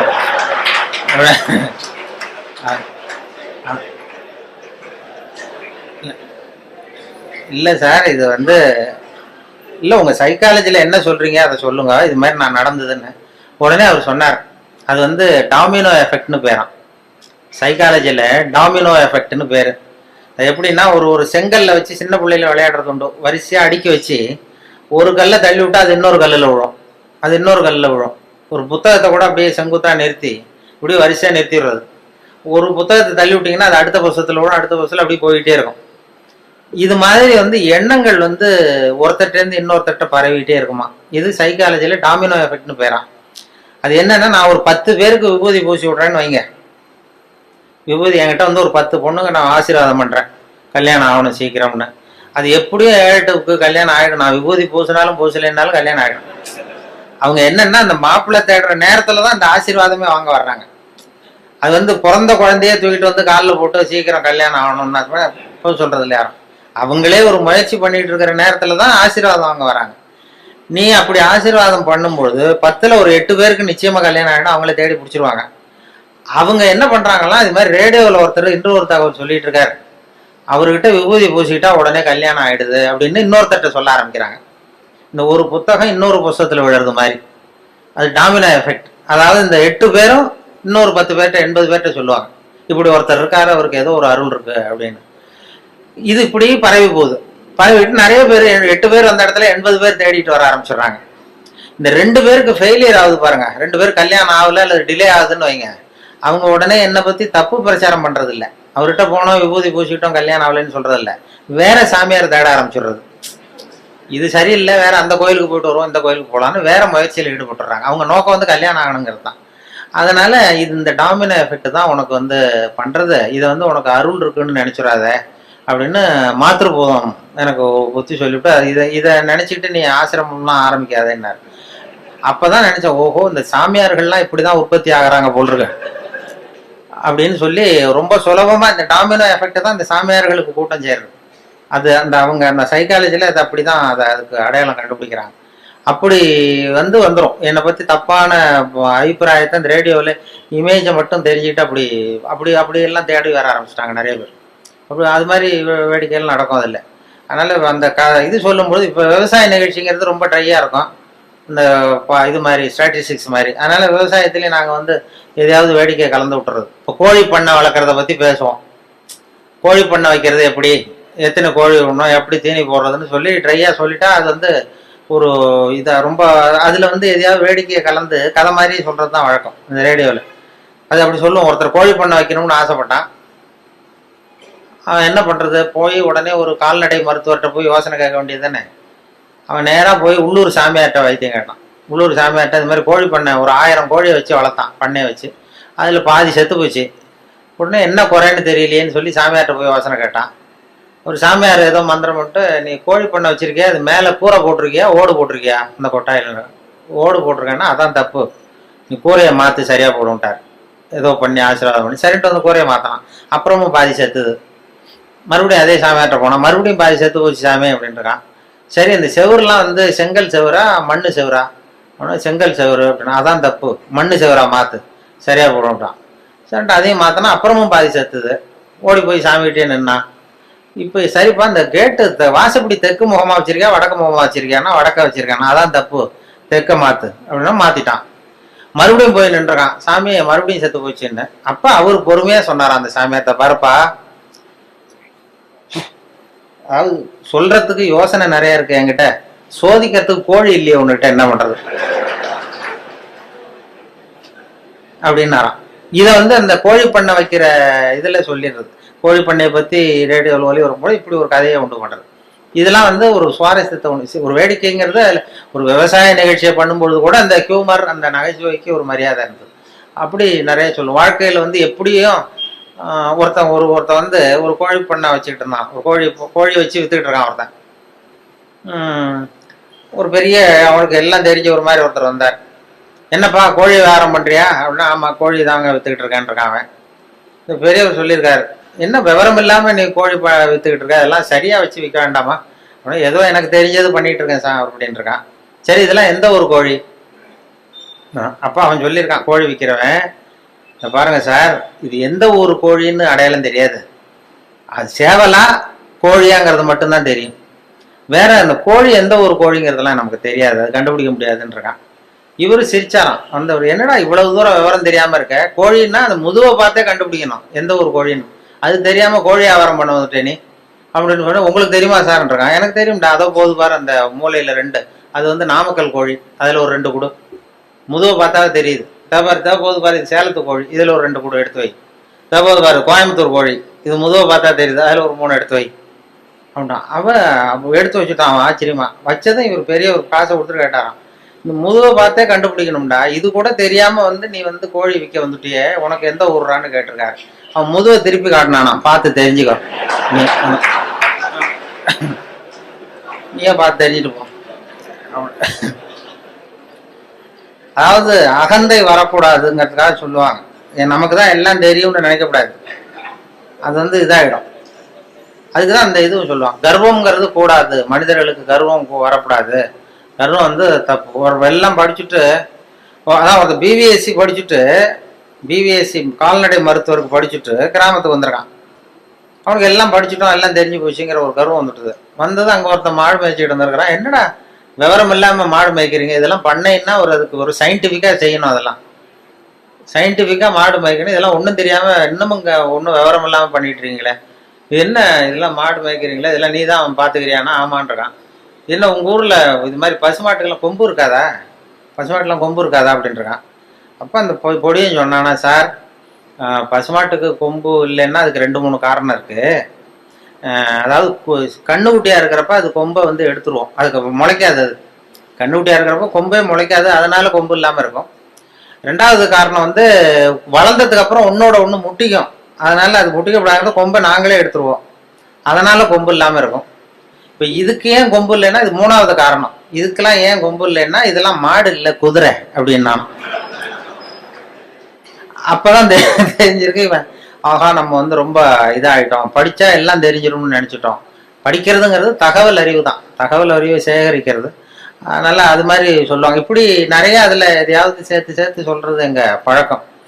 அப்படி பண்ணுறதுனால தான் இந்த நகைச்சுவை உணர்வுங்கிறத சில சமயம் பேப்பரில் வர்றதை வச்சுக்கிட்டே கூட சில கடுமையான விஷயங்களை கூட வேடிக்கை வந்து மென்மையாக்கி கொடுத்துட்றது உண்டு. நாங்கள் அப்போ இந்த முன்னாடி ஒரு தரம் இந்த அரசியலில் ரொம்ப சூடாக இருந்தது, அமலாக்க பிரிவு அதிகாரிகள்லாம் வராங்க, விசாரணை நடக்குதுன்னு ரொம்ப கடுமையாக இருந்தது. அந்த நேரம் ஒரு விஷயத்தை எடுத்து இன்னொரு தகவலில் அப்படியே சொல்லிட்டோம், ஒரு கதை மாதிரி மாற்றி சொல்லியாச்சு. அது சொல்லக்கூடாது, சட்டப்படி சொல்லக்கூடாது, ஆனால் ஒரு கதையாக மாற்றி சொன்னதுனால ஒன்றும் பிரச்சனை இல்லாமல் போயிடுது. அது என்னென்னா, அது ஒரு கதை மாதிரி சொன்னோம். டெல்லியிலேருந்து 2 அதிகாரிகள் வந்தாங்களாம் தமிழ்நாட்டுக்கு. தமிழ்நாட்டில் ஒருத்தன் திடீர்னு கோடீஸ்வரன் ஆகிட்டான். கோடீஸ்வரன், அது எப்படி அவனுக்கு பணம் சேர்ந்தது, அதை போய் விசாரிச்சுட்டு வா அப்படின்னு 2 பேர் டெல்லியிலேருந்து அதிகாரிகள் அனுப்பிச்சிட்டாங்க. 2 பேர் வந்திருக்கான், அமலாக்க பிரிவு அதிகாரிகள். வந்து இவனை பிடிச்சி, டே நாங்கள் டெல்லியிலேருந்து வந்திருக்கோம், நீ எப்படி பணம் சேர்த்த, எப்படி கோடீஸ்வரன், நேற்று வரைக்கும் நீ சாதாரண ஆளாக இருந்த, திடீர்னு எப்படி பணம் சேர்த்த, அது சொல்லுன்னா அவன் சிரிச்சிருக்கான். இதுக்காகவாது சார் டெல்லியிலேருந்து மெனக்கிட்டு வந்தீங்க, நான் ஒன்றும் தப்பான வழியில் பணம் சேர்க்கல சார், நான் வந்து சரியான வழியில் தான் சேர்த்தேன், பந்தயம் கட்டியே பணக்காரன் ஆகிட்டேன். நான் பந்தயம் கட்டி எப்படிடா பணம் சேர்க்க முடியும் அப்படின்னா, நான் ஆகிட்டேன் சார், நீங்கள் நம்புங்க. நம்ப முடியாது அப்படின்னா உங்ககிட்டே ஒரு பந்தயம் கட்டி காட்டவான்றான். விசாரிக்க வந்தவங்ககிட்ட என்னடா பந்தயம் ஆனால், இதை பாருங்க, இது என் கண்ணு, இது என் பல்லு, என் கண்ணை என் பல்லாலேயே கடிக்கிறேன், எவ்வளவு பந்தயம்ன்றான். 100 ரூபாய் எடுத்து வச்சானா விசாரிக்க, 100 ரூபாய் இதை ப்ரூவ் பண்ணுறான் அப்படின்னு. அப்படியே ஒரு கண்ணை எடுத்துட்டான், அது பளிங்கு கண்ணு, ஏற்கனவே பளிங்கு கண்ணை வச்சிருக்கான், அதை எடுத்து கடிச்சுட்டான். வந்தவன் 100 ரூபாய் விட்டுட்டு நிற்கிறான். விசாரிக்க வந்தவன் உடனே கூட வந்தவனுக்கு கோபம் வந்துட்டுது. டேய் அவன்கிட்ட என்னடா ஏமாந்துக்கிட்டு இருக்க, அவன்கிட்ட உனக்கு விசாரிக்க தெரியல, நீ விளையாடா நான் கேட்குறேன்னு சொல்லி, டே இப்படிலாம் பண்ணக்கூடாதா, நாங்கள் டெல்லியிலேருந்து மெனக்கிட்டு இதுக்காக வந்திருக்கோம், எப்படிடா பணம் சேர்த்த என்கிட்டயாவது சொல்லு அப்படின்னா. நீங்கள் அவரை விட கொஞ்சம் புத்திசாலியாக தெரியுது சார், அதனால் நீங்களாவது நம்புங்க, நான் பந்தயம் கட்டி தான் பணம் சேர்த்தேன்றேன். நம்ப முடியாதுன்றான். அப்படின்னா உங்ககிட்ட இன்னொரு பந்தயம் கட்ட வேண்டாம்ப்பா, என்ன என் ஆளை தான் ஏமாத்தி விட்டியே. இல்லை சார், அவர் வந்து கண்ணு பளிங்கு கண்ணு, அதனால தெரியாது, இந்த கண்ணு பளிங்கு கண்ணுங்கிறது தெரியாது, அதனால ஏமாந்துட்டார். நான் இப்போ உங்ககிட்ட கட்டுறது நெஜங்கண்ணு, இது வந்து நெஜங்கண்ணு, பளிங்கு கண்ணு கிடையாது. இதை கடிக்க முடியும் அப்படின்றான். அவன் ஒரு 100 ரூபாய் எடுத்து வச்சான். இவன் அப்படியே பல் செட்டை கேட்டான் தனியா, கேட்டு கடிச்சு விட்டான். அதையும் விட்டுட்டு 2 பேரும் அப்படியே அலண்டு போயிட்டாங்க. விசாரிக்க வந்தவன் வந்து, நீ மேற்கொண்டு அவன்கிட்ட பேச பேச நம்ம பணம் தான் போய்கிட்டு இருக்க, அவன்கிட்ட நாம வந்து அவன் பணம் எப்படி சேர்த்தான்னு கண்டுபிடிக்கிறதுக்கு வந்திருக்கோம். நாம வந்து அவனை இன்னும் கோடீஸ்வரன் ஆக்கிட்டு இருக்கோம். இதுக்காகவா மெனக்கிட்டு டெல்லியில இருந்து நம்மளை அனுப்புனாங்க. இது சரியா வராதுடா, இனிமே அவன்கிட்ட பேச்சு கொடுக்காத, ஒதுங்கி வந்து டெல்லிக்கு போறதுக்கு டிக்கெட்டுக்கு பணம் இருக்கா பாடுறா அப்படின்றான். எண்ணி பார்த்து சரியா இருக்கு, கரெக்டா இருக்கு, இன்னும் ஒரு பந்தயம் கட்டினோம்னா போச்சு, சரியா போகும், அதனால இப்ப இருக்கிறது சரியா இருக்குன்றாங்க. அப்படின்னா அவன்கிட்ட மேற்கொண்டு விசாரிக்காத, நம்ம போய் நம்ம தலைவர்கிட்ட சொல்லிடுவோம், டெல்லிக்குன்னு நாங்க போயிட்டு வரோம் சார், ரொம்ப தேங்க்ஸ், நீங்க அப்படியே இருங்க சார், சௌக்கியமா இருங்கன்னு சொல்லிட்டு, ஏன் சார் கொஞ்சம் இருந்து சாப்பிட்டு போங்களேன்றாங்க. அதெல்லாம் வேணாம் சார், நீங்க மறுபடியும் ஏதாவது பேச்சு வரும், மறுபடியும் பந்தயம் கட்டுவீங்க, நாங்க போயிட்டு வரோம், நாங்க பாத்துக்கிறோம் சார், நீங்க போயிட்டு வாங்கன்னு ரொம்ப மரியாதையா அவனை விட்டுட்டு போயிட்டாங்க. 2 பேரும் போய் டெல்லியில இந்தியாவுக்கே தலைமை அதிகாரி அவர்கிட்ட போய் சொல்லிட்டான், சார் அவன் தமிழ்நாட்டுக்கு போனோம், தமிழ்நாட்டுல போய் அவன் எப்படி பணம் சேர்த்தானா பந்தயம் கட்டியே பணம் சேர்த்தேன்னு சாதிக்கிறான் சார், அது மட்டும் இல்ல எங்ககிட்ட ஒரு 200 ரூபாய் பிடிங்கிட்டு விட்டான் சார். ஆனா அவருக்கு கோவம் வந்துட்டு தான், எத்தனை பேரா இருக்கீங்க இந்த இந்தியாவெல்லாம், நீங்கெல்லாம் ஒரு பெரிய அதிகாரியா, ஜூனியர் ஆபீசர்ஸ் எத்தனை பேர் இருக்கீங்க இந்தியா பூரா விசாரிக்கிறதுக்கு, நம்ம ஆபீஸ்லன்னா 30 பேர் இருக்கோம் சார், ஆனால் 30 பேரையும் இங்கே கூப்பிடு, உங்களுக்கு ட்ரைனிங் கொடுக்கணும், உங்களுக்கு அனுபவம் பத்தாது, நான் இந்தியாவுக்கே தலைமை அதிகாரி, அனுபவம் ஜாஸ்தி, உன்ன மாதிரி இருக்கிற 30 பேரை இங்கே கூப்பிட்டு ஹாலில் உட்கார வை, ஜூனியர் ஆஃபீஸர்ஸ், நான் வந்து ட்ரைனிங் கொடுக்கணும், உங்களுக்கு பயிற்சி பத்தாது, ஒரு ஆள் போய் தமிழ்நாட்டில் அந்த ஆளை கூப்பிட்டு வாங்க, இங்கே அவனையே கூப்பிட்டு வாங்க, இந்த கோடீஸ்வரனை வர்ற வரைக்கும் அவன்கிட்ட பேச்சு கொடுக்காதீங்க, இப்போ ஏதாவது வர்ற வழியிலே பந்தயம் கட்டுவான், ஏதாவது சைகையிலேயே கூப்பிட்டு வந்துருங்கன்னு ஒருத்தர் அனுப்பிச்சார். ஒருத்தன் வந்து மெதுவாக ரொம்ப சாமர்த்தியமாக அவன்கிட்ட எது கேட்டாலும், இல்லை சார் எல்லாம் அங்கே போய் பேசிக்கலாம் வாங்க, எதுக்கு சார் கூப்பிட்டு போறீங்கன்னா, அதெல்லாம் அங்கே போய் பேசிக்கலாம் சார், நீங்கள் ஒன்றும் வாங்கன்னு மெதுவாக பேச்சு கொடுக்காம கொண்டு போய் டெல்லியில் இது மாதிரி மேடையில் நிறுத்தி அந்த பெரிய இந்தியாவுக்கே தலைமை அதிகாரி உட்காந்துருக்கார், இவன் நிற்கிறான், இந்த 30 பேர் ஜூனியர் ஆஃபீஸர்ஸ் உட்காந்துருக்காங்க, அவங்களுக்கு ட்ரைனிங் கொடுக்குறாரு அவர். இதை பாருப்பா, நான் வந்து இந்தியாவுக்கே தலைமை அதிகாரி, நான் நினைச்சேன்னா உன் தண்டனையை குறைக்க முடியும், உனக்கு வந்து உன்னை அப்ரூவராக கூட மாத்திடுவேன், அந்த அதிகாரம்லாம் என்கிட்ட இருக்கு, அதனால என்கிட்ட சொல்லிடு எப்படி பணம் சேர்த்தேன் அப்படின்னா. சார் நீங்க வந்து இந்தியாவுக்கே தலைமை அதிகாரி, உங்களுக்கு அனுபவமும் ஜாஸ்திங்கிறத நான் புரிஞ்சுக்கிட்டேன், வயசும் ஜாஸ்தி, அதனால நீங்களாவது நம்புங்க சார், நான் பந்தயம் கட்டி தான் பணம் சேர்த்தேன். அங்கேயும் நம்ப முடியாதுரா அப்படின்னா உங்ககிட்ட ஒரு பந்தயம் கட்டிட்டோமான்றான். நான் இந்தியாவுக்கே தலைமை அதிகாரா அப்படின்னா, இருக்கட்டும் சார், நான் ப்ரூவ் பண்ண வேண்டாமா உங்களுக்கு, வேண்டாம் சார், அது எங்க அதிகாரியை தான் ஏமாத்தி விட்டியடா எங்க 2 பேரை அப்படின்னா. அப்போ அவர் சொன்னானா, இவன் அது இல்லை சார், உங்க அதிகாரிகள் ஏமாந்தது என் உடம்ப பத்தின ரகசியம், நான் வந்து பளிங்கு கண்ணு வச்சிருந்தேங்கிறது அவருக்கு தெரியாது, ஏமாந்து போனார், நான் பல் செட்டு கட்டியிருந்தேங்கிறது தெரியாது, அதனால இவர் ஏமாந்து போனார். இப்ப நான் உங்ககிட்ட பந்தயம் வைக்கிறது வந்து என் உடம்ப பத்தின ரகசியமே வேண்டாம், உங்க உடம்ப பத்தின ரகசியம். இவரு அசந்துட்டார், என் உடம்புல என்னடா ரகசியம்னாரு. ஒன்றும் இல்லை சார், முதுகுல இடுப்பு கிட்ட 1 ரூபா அகலத்துக்கு கருப்பா ஒரு மச்சம் இருக்கு, உங்களுக்கு கருப்பா ஒரு மச்சம் முதுகுல இடுப்பு கிட்ட இருக்கு அப்படின்னா. அவருக்கு இல்லைன்னு நல்லா தெரியும், அதனால சுத்தமா இல்லடா சார், நேத்து வரைக்கும் இல்லை சார், இந்த நிமிஷம் இருக்கு அப்படின்றான். அவரு அசந்து போய் ஒரு 100 ரூபாய் எடுத்து வச்சார், இதை ப்ரூவ் பண்றான். இவனும் ஒரு 100 ரூபாய் எடுத்து வச்சுட்டு சட்டையை கேட்டுங்க சார், கேட்டி காட்டுறாரு, மச்சம் இல்லை, இவன் தோத்து போட்டான், மச்சம் இல்லை அவருக்கு. உடனே அந்த பெரியவர் அதிகாரி 200 ரூபாய் எடுத்து வச்சுக்கிட்டு, தோழர்களே உங்களுக்கு அனுபவம் இல்லை, அதனால உங்களை ஏமாத்திட்டான், எனக்கு அனுபவம் ஜாஸ்தி, இப்போ என்கிட்ட அவன் ஏமாந்துட்டான், இப்போ இந்த பந்தயத்துல எனக்கு 200 ரூபா லாபம்னாரான் பெரியவர். அப்ப இவன் எங்கேருந்து போனா இவன் மெதுவாக ஆரம்பிச்சிருக்கான், சார் ஐயா நீங்க சொல்றது சரி, ஒரு 200 ரூபா இந்த பந்தயத்துல உங்களுக்கு லாபம் தான், ஆனா இதே பந்தயத்துல எனக்கு 2900 ரூபா லாபம் சார்ன்றான். என்னடா பண்ண அப்படின்னு கேட்டிருக்காரு. உங்களுக்கு தெரியாம இந்த 30 பேர்கிட்டையும் தனித்தனியா ஒரு பந்தயம் கட்டியிருக்கேன். என்ன பந்தயம்டா கட்டினேன்? ஆனா அது ஒண்ணும் இல்ல, உங்க எல்லாரும் முன்னாடியும் உங்க மேல் அதிகாரியே சட்டையை கேட்ட வைக்கிறேன்.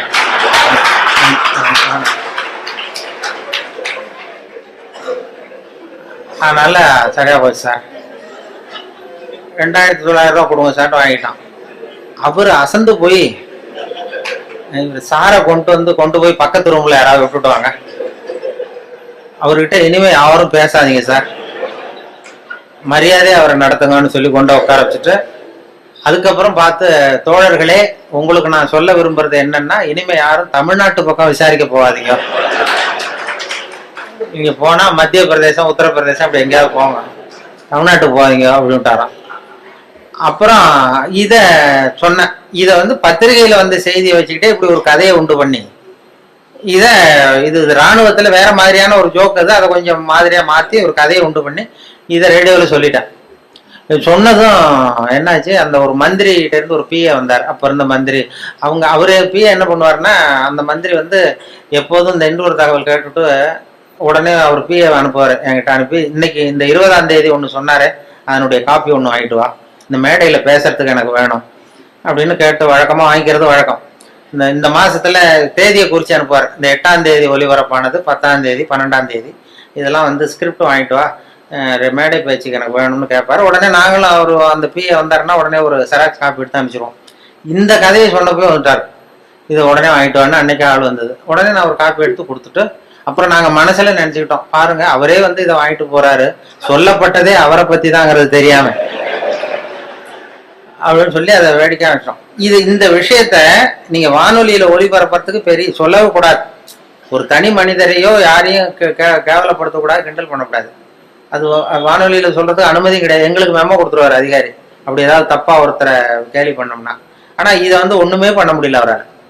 இது யாரையும் குறிப்பிட்டு தனிப்பட்ட முறையில யாரையும் சொல்லல அப்படிங்கிறதுனால இது எனக்கு ஒரு மெமோவும் கொடுக்கல, என்ன திட்டமும் இல்லை, அது தப்பு கண்டுபிடிக்கவும் இல்லை. அது காரணம் என்னன்னா, அதுல உள்ள அந்த கதை அம்சமும் நகைச்சுவையும் தான்.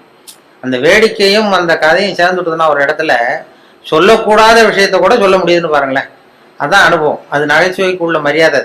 அப்படி நிறைய இதை சொல்லியிருக்கிறோம். சொல்லி அந்த எல்லா சப்ஜெக்டுக்கும் ஒவ்வொரு கதையை உண்டு பண்றது. கோவப்படம், சினம் தவிர்த்தல் அப்படின்னு ஒண்ணு, அப்புறம் சகிப்புத்தன்மை, இப்படி எல்லாத்துக்கும் ஒரு கதையை உண்டு பண்ணி சொல்றது வழக்கம். சினம் தவிர்த்தல்னா அந்த வேதாத்திரி மகரிஷி, அவங்க அதுல சினம் தவிர்த்தல்னு ஒரு பயிற்சியை கொடுப்பாங்க. அது மாதிரி என்ன, இப்போ நான் வேதாத்திரி மகரிஷியினுடைய 95வது பிறந்த நாள் கூப்பிட்டுருந்தாங்க. அந்த ஆழியாருக்கு போயிட்டு வந்தேன் போன ஒரு 10-15 நாளைக்கு முன்னாடி. அப்போ எனக்கு ஒரு 15 வருஷத்துக்கு 10 வருஷத்துக்கு முன்னாடியே ஒருத்தர் சென்னையில் கூப்பிட்டார். சார், சினம் தவிர்த்தல்னு பயிற்சி நடத்துகிறோம், வாழ்க வளமுடன் அந்த வேதாத்திரி மகரிஷி, நீ கோவப்படாமல் இருக்கிறது எப்படின்னு பேசணும்னு என்னை கூப்பிட்டார். நான் சொன்னேன், நான் பயிற்சிக்கு வேணா வரேன், பேசுறதுக்கு வேண்டாம், எனக்கு பயிற்சி கொடுங்கன்னு. இல்லை சார், பயிற்சிலாம் நாங்கள் கொடுக்குறோம், நீ பேசிட்டு போ அப்படின்னாங்க. சரின்னு போய் எனக்கு தெரிஞ்ச மாதிரி நான் ஒரு கதையை சொல்லிட்டு வந்துட்டேன். இது மாதிரி சினம் தவிர்த்தல்னா எல்லாருக்கும் கோவம் வரும், ஒவ்வொருத்தர் ஒரு மாதிரி பண்ணுவாங்கன்னு சொல்லி ஒரு கதையை உண்டு பண்ணி, ஒரு மீனம்பாக்கம் ஏர்போர்ட்ல ஒரு ஜப்பானுக்கு போக வேண்டிய பிரயாணி லக்கேஜோட இருக்காரு. இந்த லக்கேஜை வாங்கி பிளேன்ல ஏற்றக்கூடிய தொழிலாளிகிட்ட அவர் அடிக்க போறாரு, சண்டைக்கு போறாரு, பெரிய மனுஷன். அவன் பதிலுக்கு முகம் சுளிக்கவே இல்லை, சிரிச்சுக்கிட்டே சரி சார் சரி சாருங்கிறான். இவர் அடிக்க போறாரு, திட்டுறாரு, கண்ணாமண்ணு பயிறாரு, கோவப்படுறாரு. அவனுக்கு கோவமே வரல. இவர் லக்கேஜை வாங்கி பிளேன்ல தொழிலாளி இவர் பாட்டு திட்டினாரு, சிரிச்சுக்கிட்டே சரி சரி சரின்னா கடைசியில லக்கேஜ் வாங்கிட்டு போயிட்டான். அப்புறம் பிளேன் வந்தது, அப்புறம் பிளேன்ல ஏறி இவரும் போயிட்டார். இதை பார்த்துக்கிட்டே ஒரு பேராசிரியர் உட்காந்துருக்காரு, சினம் தவிர்த்தல் பேராசிரியர். உடனே ஓடி போய் அந்த தொழிலாளியை கூப்பிட்டு வந்தார். இதை பாருப்பா, நாங்கெல்லாம் சினம் தவிர்த்தல்னு பயிற்சி முகாம்லாம் நடத்துறோம், கோவப்படக்கூடாதுன்னு. உனக்கு கோவமே வரலையே, நீ எங்களுக்கு வகுப்பு நடத்தலாம் போல இருக்க. அந்த பெரிய மனுஷன் அவ்வளவு திட்டுனா, நீ பதிலுக்கு உன் முகம் சுளிக்கவே இல்லை, சிரிச்சுக்கிட்டே இருந்தே, அது எப்படி உனக்கு கோவமே வரலையான்னார். இப்போ அவன் சொன்னான், அப்படி இல்லை சார், மனுஷன்னு பிறந்தா கோவம் வரத்தான் செய்யும், அது அவங்கவுங்க பாணியில் அவங்கவுங்க டீல் பண்ணுவாங்க, அவ்வளவுதான். உனக்கு கோவம் வந்ததா அவர் திட்டும் பொழுது அப்படின்னா, வந்தது சார், எனக்கு கோவம் வந்தது, முகத்துல தெரியலையே அப்படின்னா, அது தெரியாது சார் அப்படின்றான். இப்போ எப்படி அதை சமாளிச்சா, எப்படி டீல் பண்ணேன்னு கேட்டிருக்காரு. அது வேற ஒண்ணும் இல்லை சார், அந்த பிரயாணி அவர் ஜப்பான் போயிட்டு இருக்காரு, அவர் லக்கேஜ் எல்லாம் அமெரிக்கா போயிட்டு இருக்கு.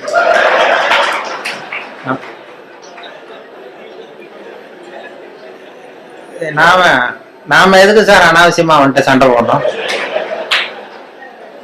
அதெல்லாம் ஒரு டென்ஷன் ஆகக்கூடாது சார், அனாவசியமா டென்ஷன் ஆகக்கூடாது சார் அப்படின்னு சொல்லிட்டு இதை அவங்க கூட்டத்துல நான் பேசிவிட்டு வந்துட்டேன். அந்த சினம் தவிர்த்தல் பயிற்சி முகாம்ல இதை போய் நான் பேசிட்டு வந்துட்டேன் 10 வருஷத்துக்கு முன்னாடி. அதுக்கப்புறம் இன்னை வரைக்கும் அவங்க கூப்பிடுறதே இல்லை என்ன,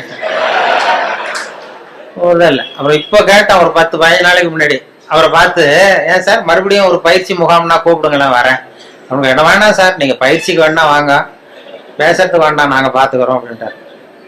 ஏன்னா அவங்க ஒரு முறையா அதை சொல்லி கொடுக்குறாங்க. கோவப்பட மனசை எப்படி கட்டுப்படுத்துறது, மனசை எப்படி பயிற்சி பண்றதுன்னு சொல்லி கொடுத்துட்டு இருக்கிறாங்க. அதுல போய் இப்படி குழப்பிட்டு வந்து நாங்க சொல்லி கொடுக்குறதையும் மறந்துடுவாங்க சார், நீ வாண்டாட்டாங்க, அப்படி ஆயிடும். சினம் தவிர்த்தல்ங்கிறது ஒரு பெரிய பயிற்சி முகாமா நடத்தி இது பண்ணிட்டு இருக்கிறாங்க. அது மாதிரி தான் சகிப்புத்தன்மையை பத்தியும் சொல்றது, இதெல்லாம் ரேடியோவில் அப்பப்போ சின்ன சின்ன கதையை சொல்றது தான்.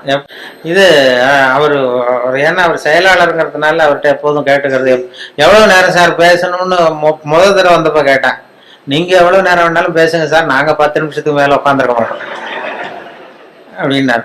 அப்படி ஆரம்பிச்சவர் அவர். அதனால எப்போ முடிக்கணும் கரெக்டா சொல்லு அப்படின்னு சொல்லி முதல் கூட்டத்துல எதிரில் உட்கார வச்சு ஒரு சிக்னல் கொடுத்தேன். அதாவது தலையை சொரிய சொல்லி, எப்போ முடிக்கணும்னு தோணுதோ அப்போ தலையை சொரிங்க, நான் முடிச்சுக்கிறேன் அப்படின்னு சொல்லி அவரை உட்கார வச்சு அது மாதிரி பண்ணிட்டு இருந்தேன். அது ஏன்னா இப்போ கும்பகோணத்தில் அது மாதிரி ஒரு கூட்டத்தில் ஆரம்பிச்சது. என் தம்பி சின்னம்மா பையன் தான் அங்கே அந்த ஒரு கிளப்பில் செக்ரட்டரி, அந்த டவுன் ஹால்னு ஒன்று. அவன் ஒருத்தர் அது மாதிரி கிளப் மெம்பருக்கு கூப்பிட்டு என்ன பேச சொன்னான். எவ்வளோ நேரம் பேசணும், நீ பாட்டுக்கு பேசு அப்படின்னா. அப்போ எப்போ முடிக்கணும்னு தோணுதோ நீ உட்காந்துக்கிட்டு தலையை சொல்லி நான் பார்த்து முடிச்சுக்கிறேன் அப்படின்னா. சரின்ட்டு வந்து உட்காந்துட்டான். பெரியவர்களே தாய்மார்களே என்னதான் உடனே சொல்லி ஆரம்பிச்சான். ஏன்பா நீ முடிச்சு சொல்றியா? இல்ல அரிக்குதுன்னு சொல்றீங்க, நீ அது அது இனிமே பாத்துக்க, ஜாக்கிரதையா இருக்கேன்னா. அப்புறம் ஒரு மணி நேரம் தலையை அரிச்சா கூட பல்ல கடிச்சிட்டே உட்காந்துட்டான்.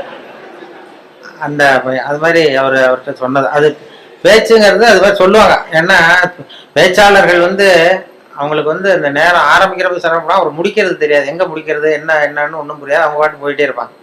அது ஒருத்தர் சொன்னாராம், நீங்க தோழர்களே நீங்க எல்லாரும் காக்காயை பார்த்து ஒத்துமையை கத்துங்க, காக்காயை பார்த்து ஒத்துமையை கத்துங்க, கிளியை பார்த்து அன்பை கத்துக்குங்க அப்படி இப்படின்னு சொன்னாராம். இது மாதிரி புறாவை பார்த்து ஒத்துமையை கத்துக்குங்க அப்படின்னா. அப்போ ஒருத்தர் கோபமா எழுந்திரிச்சு, நீ நேரத்தை பார்த்து பேச கத்துக்குங்க, அது மாதிரி வந்தோம். அப்படியே உபதேசம் மாதிரி பண்ணிட்டு இருந்தா அப்படி. ஆனா பேச்சு வந்து சொல்லுவாங்க, அது வேடிக்கையாவே சொல்றது உண்டு. ஒருத்தர் பேசிட்டே இருந்தாராம், ரொம்ப நேரம் பேசிட்டு இருந்திருக்காரு. சார் எவ்வளவு நேரம் போனது தெரியல, உங்க பொறுப்பு தெரியல, நான் பேசிட்டே இருந்துட்டேன், கடிகாரத்தை கூட பார்க்க மறந்துட்டேன் சார் அப்படின்னாராம் பேச்சாளர். கடிகாரத்தை கூட பார்க்க மறந்துட்டேன், என்ன மன்னிச்சுங்க, ரொம்ப நேரம் பேசிட்டேன் போல் இருக்கு. ஆனால் ஒருத்தர் கோபமா எழுந்திரிச்சு சொன்னாராம், ஏன் கடிகாரத்தை தான் பார்க்க மறந்த, பின்னாடி மாட்டி இருக்கிற காலண்டரையாவது பார்க்க கூடாதா அப்படின்னா. வார கணக்கில் பேசிட்டு இருந்திருக்கான், முதல் நாள் ஆரம்பிச்சு மறுநாள் முடிகிற வரைக்கும் அப்படி ஆரம்பிச்சிருவாங்க. அப்படிதான் அந்த சொல்லுவாங்க. அவர் சொன்னது என்னன்னா, இது அந்த காலேஜ்ல இருந்து பரிசோதனை, அது ஜோக்கு இல்லை, அது ஒரு சம்பவம் சொல்லிட்டு இருந்தேன் காலையில. அதாவது இந்த இவங்க இதுல மாநில கல்லூரியில இருந்து மனோதத்துவ பேராசிரியர் ஒருத்தர் வந்தார். அவர் மாணவர்களெல்லாம் அழைச்சிட்டு வந்தார் என்கிட்ட. வானொலியில வேலை பார்க்குறப்போ இந்த பிரசிடென்சி காலேஜ்ல இருந்து சைக்காலஜி ப்ரொஃபஸர் அவரு சில ஸ்டூடெண்ட்ஸ் எல்லாம் அழைச்சிட்டு வந்தார் என்கிட்ட. வந்து சார் நாங்க ஸ்டூடெண்ட்ஸோட வந்திருக்கோம், உங்ககிட்ட உங்களுடைய ஒத்துழைப்பு தேவைன்னாரு. என்ன செய்யணும் சார்னா, உங்களை கொஞ்சம் டெஸ்ட் எல்லாம் பண்ணணும், சோதனை பண்ணணும்னாரு. ஏன் சார், நான் என்ன பைத்தியமா அப்படின்னேன். மனோதத்துவ பேராசிரியருங்கிறீங்க, என்ன வந்து சோதிக்கிறதுக்கு என்ன இருக்கு? இல்லை சார், எங்க பாடத்திட்டத்திலேயே இது ஒரு அம்சம், அதனால நாங்க வந்து ஒரு பயிற்சி கொடுக்கறது மாதிரி, டாக்டர்களுக்கெல்லாம் அப்புறம் படிப்பு முடிஞ்ச பயிற்சி கொடுக்குறாங்களா, அது மாதிரி பயிற்சி இது. அதனால வந்து சரி சார், நான் என்ன பண்ணணும்னு, எங்க ஸ்டூடெண்ட்ஸ் எல்லாம் ஒரு கேள்வி கேட்போம், நீ பதில் சொல்லணும், யோசிக்காம உடனே பதில் சொல்லணும். அது யோசிச்சா என்னை பத்தி கௌரவமா என்ன சில உண்மைகளை மறைச்சிருவேன், அதாவது மனசுல இருக்கிறது அப்படியே வெளில வராதான். கேள்வி கேட்டு முடிச்சதும் டக்குன்னு பதில் சொல்லிடணும். இது ஒரு 10 பேர் கேட்போம், நாங்கள் சொல்லணும்னாரு அந்த பேராசிரியர். சரி சார் கேளுங்க சார், நான் சொல்லிடுறேன் அப்படின்னா. அதே மாதிரி 10 பேரும் அவங்க டக்குன்னு படிச்சாங்க கேள்வியே, உடனே பதில் சொல்லிட்டேன், எதுவும் யோசிக்காம கிட்டுன்னு சொல்லிட்டேன். உடனே அவங்க 10 பேர் பேராசிரியர்லாம் தனியாக போய் உட்காந்து கணக்கு போட்டாங்க. எல்லாத்தையும் என் பதிலை வச்சு என்னத்தையும் கணக்கு கூட்டல் கழிச்சு எல்லாம் போட்டு கடைசியில் வந்து என்கிட்ட, சார் உங்கள் கேரக்டர் என்னங்கிறத நாங்கள் முடிவு பண்ணிட்டோம், உங்கள் கேரக்டர் என்னங்கிறத முடிவு பண்ணிட்டோம் அப்படின்னாங்க. என்ன சார் அப்படின்னு, உங்களை யாராலையும் ஜெயிக்க முடியாது சார் அப்படின்னாங்க. ஏன் அப்படி சொல்கிறீங்க அப்படின்னா, அது ஏன் உங்களை யாராலையும் ஜெயிக்க முடியாதுன்னு சொல்கிறோம்னா, நீங்கள் எப்பவும் தோற்று போகிறதுக்கு தயாராக இருக்கீங்க, தோற்று போக தயாராக இருக்கிற ஒருத்தரை யாராலையும் ஜெயிக்க முடியாது, இதுதான் உங்கள் கேரக்டர் அப்படின்னு என்னை பற்றி அவங்க சொல்லிவிட்டு அதுக்கப்புறம் ஒரு புத்தி சொன்னாங்க. இந்த கேரக்டர் உள்ளவங்க எந்த தொழில் தொடங்கினாலும் அது உருப்படாது. அதாவது பிசினஸோ வியாபாரமோ எதை பண்ணாலும் உங்களுக்கு சரியா வராது, அந்த பிசினஸும் வீணா போடும். ஏதோ அதிர்ஷ்டவசமா அரசாங்கத்துல வந்து சேர்ந்துருக்கீங்க, இதுல வந்து உங்களுக்கு ஒன்றும் பெரிய இது ரிஸ்க் கிடையாது. அதனால இந்த மனோபாவம் உள்ளவங்க வந்து வேற வாழ்க்கையில வெற்றி அடைய முடியாது. அதாவது அந்த ஒரு தொழில் துறையிலேயோ ரொம்ப அந்த இது பண்ண முடியாதுன்ட்டார். அதை அந்த அந்த ரகசியத்தை அவங்கள்ட்ட சொன்னா அது எல்லாருக்கும் சொல்லுங்கன்னு சொல்லிட்டாரு. இப்போ அது அது மாதிரி அது சில பேர் ஒவ்வொருத்தருடைய கேரக்டருக்கு தகுந்த தொழில் அமையணுமா, அப்படி பண்ணாதான் அது நல்லது. அதனாலதான் சொல்லுவாங்க என்ன சில இதுல இந்த இந்த மனோபாவத்துல சில வசதி உண்டு. வாழ்க்கையில வந்து ஜெயிக்கிறது தான் சந்தோஷம்னு நாம நினைச்சுக்கிட்டு இருக்கிறோம். தோத்து போறது தான் உண்மையான சந்தோஷம். அது இப்போ இப்போ என் பேரனோட விளையாடி தோத்து போகும்பொழுது ஜெயிக்கிறத விட சந்தோஷமா இருக்கு. சின்ன குழந்தைகள்கிட்ட பக்கத்து வீட்டு குழந்தைகள்கிட்ட நான் விளையாடி தோத்து போறேன், அது எனக்கு ஜெயிக்கிறத விட சந்தோஷமா இருக்கு. தோத்து போறது தான் சந்தோஷம்ங்கிறத தெரிஞ்சுக்கிறதுக்கு எனக்கு 60 வருஷம் ஆயிருக்கு. இது வரைக்கும் ஜெயிக்கிறது தான் சந்தோஷம்னு நினைச்சுக்கிட்டு இருந்தோம். அது இல்லை, அது வாழ்க்கைங்கிற பந்தயத்துல தோற்று போக கற்றுக்கொள்ளுங்கம்மா. வாழ்க்கைங்கிற பந்தயத்துல, ஓட்ட பந்தயத்துல நீங்க ஜெயிக்கிறதுக்கு கத்துங்க. அதாவது ஒரு ஓட்ட பந்தயம் நடந்துகிட்டு இருந்ததான், ஒரு 10 பேர் ஓடிக்கிட்டு இருந்தான். முதல்ல ஒருத்தன் ஓடுறான், அவன் தான் ஜெயிக்க போறான். அந்த வின்னிங் பாயிண்ட் ஜெயிக்கிற கட்டத்துல பின்னாடி வந்தவன் தடுமாறி கீழே விழுந்துட்டான் பந்தயத்துல. உடனே முன்னாடி ஓடிட்டு இருந்தவன் டக்குன்னு நின்று அந்த விழுந்தவனை தூக்கிட்டு ஓரமா போயிட்டான். விழுந்தவனை தூக்கி அவனை தொடச்சி அவனை ஆசுவாசப்படுத்தி கொண்டு போட்டான். 3வதா வந்தவன் முதல்ல வந்துட்டான். ஜெயிச்சதும் கூப்பிட்டு பரிசு கொடுத்தாங்களாம். இதுல போட்டி முடிஞ்சதும் அந்த 3வதா ஃபர்ஸ்ட் வந்தவனுக்கு பரிசு கொடுத்துட்டாங்க. அப்புறம் இந்த முன்னாடி வந்து இவனை தூக்கிட்டு போனான்ல அவனை கூப்பிட்டு அவனுக்கு ஒரு பரிசு கொடுத்தாங்களாம். கொடுத்துட்டு அவர் சொன்னாராம், அந்த பரிசு கொடுத்தவர், அவன் ஓட்ட பந்தயத்துல அவன் ஜெயிச்சுட்டான், ஆனா வாழ்க்கைங்கிற பந்தயத்துல நீ தான் ஜெயிச்சிருக்கிற, இதுதான் உண்மையான வெற்றி. நீ தோத்து போறதுதான் உண்மையான வெற்றி. உன்னுடைய தோல்வி தான் வெற்றிக்கு காரணம். உன்னுடைய தோல்வியை பாராட்டுகிறோம் அப்படின்னு சொல்லி பாராட்டினாங்களாம். அப்படி அந்த தோல்வி கூட நமக்கு மகிழ்ச்சி, அந்த நுணுக்கமா அது தத்துவார்த்தமா புரிஞ்சுக்க வேண்டிய விஷயம். இந்த விட்டு கொடுத்துக்கிறது நல்ல பெரிய மனப்பான்மை நல்லதுதான்னு போதனை பண்ணுவான். ஒரு ஓட்டப்பந்தயத்துல பின்னாடி வர்றவனுக்கு விட்டு கொடுத்துருவோமா, நீ போடா முன்னாடி, விட்டு கொடுக்கறது தான் நல்லதுன்னு சொல்றாங்க, நீ முன்னாடி போனா மெதுவா வரேன்னு சொல்ல மாட்டோம். அது ஓட்டப்பந்தயம்ங்கிறது வேற, வாழ்க்கைங்கிற பந்தயம் வேற. வாழ்க்கை பந்தயத்துல தோற்று போக கற்றுக்கொள்ளுங்கள் அப்படிங்கிறது ஒரு பெரிய. அதே மாதிரி சகிப்புத்தன்மை இதெல்லாம் சொல்லுவாங்க. சகிப்புத்தன்மைங்கிறது இன்டர்நேஷனல் இயர் ஆஃப் டாலரன்ஸ் அப்படின்னு கொண்டாடினாங்க. சர்வதேச சகிப்புத்தன்மை ஆண்டு 1995. அப்ப ரேடியோவில் இது மாதிரி சகிப்புத்தன்மையை பத்தி நீ ஒரு இது சொல்லுன்னு சொன்னாங்க. எங்க டைரக்டர் அப்பப்போ சொல்லுவாரு, அப்பப்போ ஒரு ஆர்டர் போடுவார், இன்னைக்கு இதை பத்தி சொல்லு, இன்னைக்கு அதை பத்தி சொல்லணும். அந்த கருத்தை வாங்கிட்டு கதையை வழக்கம் போல கதை ஒன்று பண்றதுதான். அது ஒரு டாக்டர் உட்காந்துருக்கிறாரு இந்த ரூம்ல, ஒரு ரூம்ல டாக்டர் உட்காந்துருக்காரு.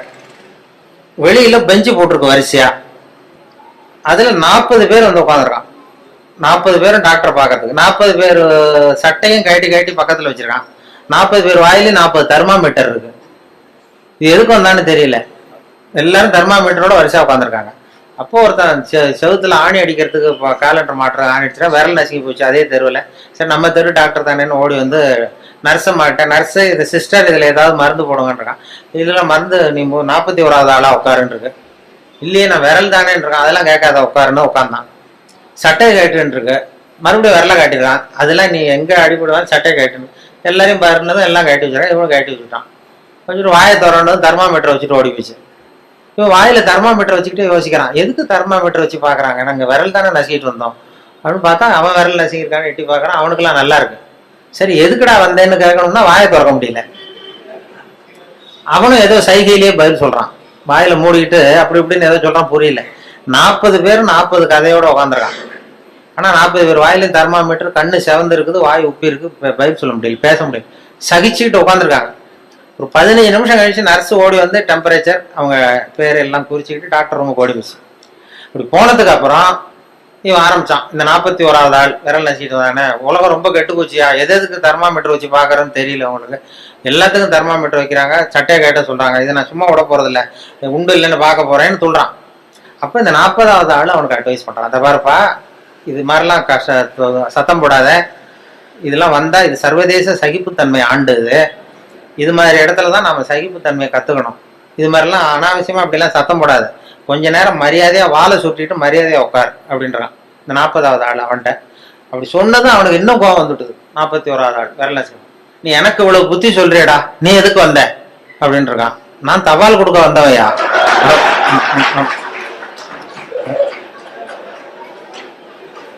தினம் இப்படி வருவேன், சட்டையை கேட்ட சொல்லுவாங்க, நான் கேட்டு வைப்பேன், தெர்மாமீட்டர் வச்சு பார்ப்பாங்க, அதுக்கப்புறம் எடுத்துட்டு போனது மறுபடியும் சட்டையை மாட்டிக்கிட்டு நான் பாட்டு தபால் கொடுத்துட்டு போயிடுவேன். இதுல என்ன கெட்டு போயிட்டோம்? எல்லாரும் சகிப்புத்தன்மையை வந்து வளர்த்துங்கப்பா எல்லாரும் அப்படின்னு சொல்லிட்டு போனாங்களாம். அது மாதிரி இது மாதிரி சந்தர்ப்பத்தை எல்லாம் நீங்க அதை வளர்த்துக்கலாம், சகிப்புத்தன்மை வளர்த்துக்கிறது, சிரிக்க கத்துக்கிறது அப்படின்ட்டு. அதனால இன்னும் நேரமும் ரொம்ப ஆயிருக்கும்னு நினைக்கிறேன். இன்னும் ரொம்ப அது மாதிரி அந்த சொல்லுவாங்க, ஒரு பேச்சாளர் ரொம்ப வேகமா எங்கேயோ போயிட்டு இருந்தாராம், வேகமா வந்துட்டு இருந்தாராம். வரும்பொழுது ஒரு சிங்கம் வந்து வழி மறிச்சுதான். நான் உன்னை சாப்பிட போறேன் இருக்கு சிங்கம். ஐயோ நீ என்னை சாப்பிடாத, நான் ஒரு முக்கியமான கூட்டத்துல பேச போயிட்டு இருக்கேன் அப்படின்னாராம். ஐயோ அதெல்லாம் முடியாது, எனக்கு பசி தான் முக்கியம் இருக்கு சிங்கம். என்ன நீ என்ன அவ்வளவு நல்லா பேசுவியா அப்படின்னு தான் சிங்கம் அந்த பேச்சாளர். ஐயோ அதை ஏன் கேட்குற, நான் பேச ஆரம்பிச்சேன்னா கேட்கறவங்க அப்படியே மயங்கி விழுந்துருவாங்க. நீ இங்கேயே பேச, நான் மயங்கி விழறேன் நான் பார்ப்போன்றது சிங்கம். அங்கேயே ஆரம்பிச்சாரு, பெரியவர்களே தாய்மார்களேன்னாரு. உடனே கரகரன்னு சுத்தி விழுந்துட்டு அப்படியே மயக்கம் போட்டு வந்துடுதே. ஆஹா இதுதான் நேரம் நம்ம தப்பிக்கிறதுன்னு மெதுவா பாம்பு மாதிரி நெளிஞ்சு போனாராம். எழுந்திரிச்சு ஓடனா அந்த அதிர்ச்சியில அவன் முடிச்சுக்கிட்டான்னா மயக்கம் தெளிஞ்சிரும்ல, அந்த சிங்கத்துக்கு மயக்கம் தெளிஞ்சிரும். அதனால மெதுவா நழுவி அப்போ கொஞ்சம் தூரம் போய் எழுந்திரிச்சு ஒரே ஓட்டமா ஓடி போட்டான். ரொம்ப தூரம் ஓடுறான், வேருக்கு உழுது மூச்சு வாங்குது. சிங்கம் பின்னாடி துரத்துதா அங்கேயே கிடக்கான்னு திரும்பி பார்க்கறது கூட தைரியம் இல்லை, அவ்வளவு தூரம் ஓடி போட்டான். ரொம்ப தூரம் போய் ஒரு இடத்துல மூச்சு வாங்க நின்று திரும்பி பார்த்தான். சிங்கம் அப்படியே கிடக்கா, என்னென்ன மூச்சு வாங்குது வேற தொழுது பார்த்தா சிங்கம் அப்படியே கிடக்கு, மயங்க விழுந்தது எழுந்திரிக்கவே இல்லை, அப்படியே கிடக்கு. இவன் அங்க இருந்து அந்த சிங்கத்தை பார்த்துட்டு மனசுல நினைச்சுக்கிட்டானா, நல்ல வேளை நம்ம பேசினதை கேட்டுவிட்டு அந்த சிங்கம் மயங்கி விழுந்ததுனால நாம தப்பிச்சோம் அப்படின்னு அவன் நினைச்சுக்கிட்டானா. அதே நேரம் அந்த சிங்கம் லேசா ஒரு தலையை தூக்கி ஒரு கண்ணால அவனை பார்த்துதான். பார்த்துட்டு இது நினைச்சுக்கிட்டு தான், நல்ல வேளை மயங்கி விழுந்தது மாதிரி நடிச்சதுனால நாம தப்பிச்சோம், இல்லைன்னா அவன் பேசியே கொண்டிருப்பான் நம்மள அப்படின்னு இதை நினைச்சுக்கிட்டு தான். அது எதுக்குன்னா இப்போ உங்களை எல்லாம் பார்த்தா அந்த சிங்கத்தோட முகம் மாதிரி தெரியுது, ஏன்னா பசி நேரம் வந்துட்டுது. அதனால இதுக்கு மேலேயும் நீங்க சிங்கமா மாறுற வரைக்கும் உங்க பொறுமையை சோதிக்க கூடாதுங்கிறதுனாலையும் இவரும் விடமாட்டாரு. இப்படி நாலாவது தடவை 5வது தடவை கூப்பிட்டுட்டே இருப்பாரு. ஒவ்வொரு தடவை எல்லாரும் எழுந்திரிச்சு நின்று கை தட்டுங்க. அதனால மறுபடியும் உங்களை அப்புறம் வந்து சந்திக்கிறேன். ரொம்ப நன்றி, வணக்கம். என்னுடைய நண்பர் ஒருத்தர், அவர் விரல்ல நகமே இருக்காது. என்ன காரணம்னு நினைக்கிறீங்க? எல்லாத்தையும் அவரே கடிச்சு துப்பிடுவார். அப்படி ஒரு பழக்கம். சின்ன குழந்தைகள் வந்து நகம் கடிக்குது, விரல் சூப்புது. இதுக்கு என்ன காரணம் தெரியுமா? குழந்தைகள் மனசுல ஏற்படக்கூடிய ஒரு வித பாதுகாப்பின்மை, இன்செக்யூரிட்டி, அல்லது தான் வந்து சரியா கவனிக்கப்படல அப்படிங்கிற எண்ணத்தோட வெளிப்பாடு தான் அது அப்படிங்கிறாங்க டாக்டர்கள். சில இடங்கள்ல 2வது குழந்தை பிறந்த உடனே பெரியவர்கள் கவனம் வந்து முதல் குழந்தைகிட்ட இருந்து கொஞ்சம் விலகி 2வது குழந்தைகிட்ட போயிடும். அந்த சமயத்துல முதல் குழந்தைக்கு இந்த பழக்கம் ஏற்படுறதுக்கு வாய்ப்பு உண்டாம். சில குடும்பங்கள்ல கணவன் மனைவி 2 பேருமே வேலைக்கு போறவங்களா இருப்பாங்க. குழந்தை வந்து ரொம்ப நேரத்துக்கு பெத்தவங்களை பிரிஞ்சு இருக்க வேண்டிய சூழ்நிலை இருக்கும். குழந்தை ஒரு பாதுகாப்பின்மையை உணர ஆரம்பிக்கும், இந்த பழக்கம் வந்துடும். அதனால ஒரு குழந்தைக்கு தான் வந்து ஒதுக்கப்படுறோம் அப்படிங்கிற நினைப்பு வராம பாத்துக்கணும். வளர்ந்த குழந்தைகளும் நகம் கடிக்கும், வயசானவங்க கிட்டையும் இந்த பழக்கம் இருக்கும். இது வந்து ஒரு மனச்சிதைவின் வெளிப்பாடு அப்படிங்கிறாங்க மனநல நிபுணர்கள். அம்மா அப்பா திட்டினாலும் சரி, அல்லது ஆசிரியர் திட்டினாலும் சரி, இந்த பழக்கம் வந்துடும். நாம தவறு பண்ணிட்டோம் அப்படிங்கிற நினைப்பு வர்ற சமயம் நகம் கடிக்க ஆரம்பிச்சிருவோம். ஏதோ ஒண்ணு அடையணும் அப்படின்னு நினைக்கிறோம், அதை அடைய முடியல. இப்படி ஒரு ஏக்கம் வர்ற சமயத்திலேயும் சில பேர் நகத்தை கடிக்க ஆரம்பிச்சிருவாங்க. ஒரு பெரிய அதிகாரி, தனியார் நிறுவனத்துல வேலை பார்க்கிறவரு, அவரு டென்ஷன் ஆயிட்டாருன்னா உடனே அறைக்கு அதை சாத்தி விடுவாங்களாம். அவரே சாத்திக்குவாராம். அப்படி சாத்திக்கிட்டு உள்ள எதையாவது வெறிச்சு பார்த்துக்கிட்டே நகத்தை கடிக்க ஆரம்பிச்சிருவாராம். இந்த பழக்கம் உலகம் பூரா உண்டு. நகம் கடிக்கிறவங்களை அந்த பழக்கத்திலிருந்து மீட்கிறதுக்கு என்ன வழி அப்படின்னு லண்டன்ல உள்ள அழகியல் நிபுணர்கள் யோசனை பண்ணி பார்த்துருக்குறாங்க. சில ஆய்வுகள் பண்ணி பார்த்தாங்களாம். அவங்க என்ன பண்ணாங்க தெரியுமா? நகம் கடிக்கிற பழக்கம் உள்ளவங்களை எல்லாம் தேடி பிடிச்சாங்க. அவங்களையெல்லாம் 3 பிரிவா பிரிச்சுக்கிட்டாங்க. ஒரு பிரிவு கிட்ட என்ன சொன்னாங்கன்னா, உங்களுக்கு நகத்தை கடிக்கணுங்கிற நினைப்பு வர்றப்போலாம் டைரி எழுத ஆரம்பிச்சிருங்க அப்படின்னாங்களாம். இன்னொரு பிரிவு கிட்ட, உங்களுக்கு அந்த நினைப்பு வர்றப்போலாம் உங்க நகத்துக்கு வண்ணம் பூச ஆரம்பிச்சிருங்க, அழகு படுத்த ஆரம்பிச்சிருங்க, நெயில் பாலிஷ் போடுறாங்களா இது மாதிரி, அப்படி ஒரு யோசனை சொல்லியிருக்காங்க. 3வது குழுவினர்கிட்ட, உங்களுக்கு நகத்தை கடிக்கணுங்கிற எண்ணம் வர்றப்போலாம் விரல்களை வந்து இறுக்கமா மூடி வச்சுக்கிட்டு வேற விஷயங்கள்ல கவனம் செலுத்துங்க அப்படின்னு சொன்னாங்களாம். இப்படி 3 வித முயற்சி பண்ணி பார்த்ததுல கடைசியா அவங்க என்ன கண்டுபிடிச்சாங்க தெரியுமா? 3வது குழு செஞ்சதுல நல்ல பலன் கிடைச்சதாம். அதாவது நகம் தெரியாதபடிக்கு விரலை இறுக மூடிக்கிட்டு வச்சுக்கிட்டோம்னா அந்த பழக்கம் மாறுதான். அப்படி இருந்தவங்க கிட்ட அந்த நகம் கடிக்கிற பழக்கம் மெதுவா குறைஞ்சு போச்சான். அதனால நகம் கடிக்கிற பழக்கம் உள்ளவங்க இதை முயற்சி பண்ணி பார்க்கலாம். ஒரு ஆள் இருந்தார், அவருக்கு எப்ப பார்த்தாலும் நகத்தை கடிச்சுக்கிட்டே இருக்கணும், அப்படி ஒரு பழக்கம்.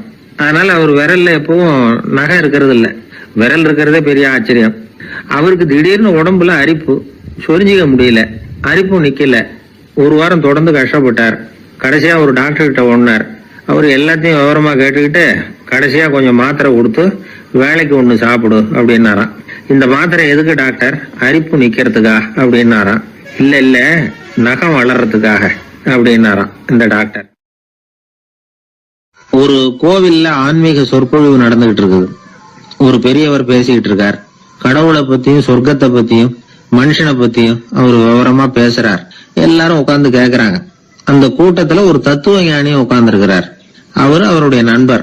பேசி முடிச்சதும் அந்த பெரியவர் மேடையை விட்டு இறங்கினார்.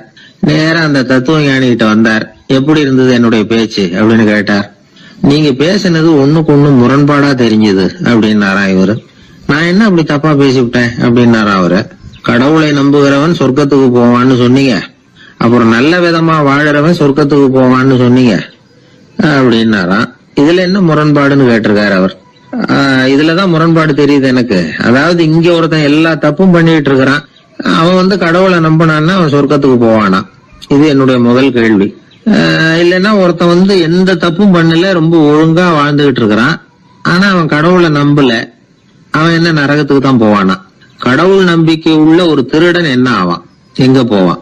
கடவுள் நம்பிக்கையே இல்லாத ஒரு நல்லவன் என்ன ஆவான், எங்க போவான்? ஒருத்தன் இங்க கடவுள் நம்பிக்கையோட வாழறது முக்கியமா அல்லது நல்லவனா வாழறது முக்கியமா? இதுதான் இவர் கேட்ட கேள்வி. இதை கேட்டதும் அந்த பெரியவர் குழம்பி போட்டார். அவர் சொன்னது நியாயம் தானே. கடவுளை நம்புறவன் தான் சொர்க்கத்துக்கு போவான்னா பேசாம கடவுளை நம்பிக்கிட்டு இந்த உலகத்துல எல்லா தப்பும் பண்ணிட்டு இருக்கலாமே. பேச்சாளர் குழப்பத்தோட வீட்டுக்கு போனார். படுத்து தூங்கினாரு. ஒரு கனவு வந்தது. கனவுல அவர் ஒரு ரயில்ல வேகமா போயிட்டு இருக்கிறார். எதிரில் உட்கார்ந்து இருக்கிறவரை பார்த்து நாம இப்ப எங்க போறோம்னு கேட்டார். சொர்க்கத்துக்கு போயிட்டு இருக்கிறோம் அப்படின்னாங்களாம். ரயில் போய் நின்னுது. இவர் இறங்கினார். இங்க கௌதம புத்தர் இருப்பார், சாக்ரட்டிஸ் இருப்பார், அவங்கள பாக்குறதுக்கு ஒரு நல்ல வாய்ப்பு அப்படின்னு நினைச்சுக்கிட்டே அங்கேயும் இங்கேயும் பார்த்தார். அங்க யாருமே இல்ல.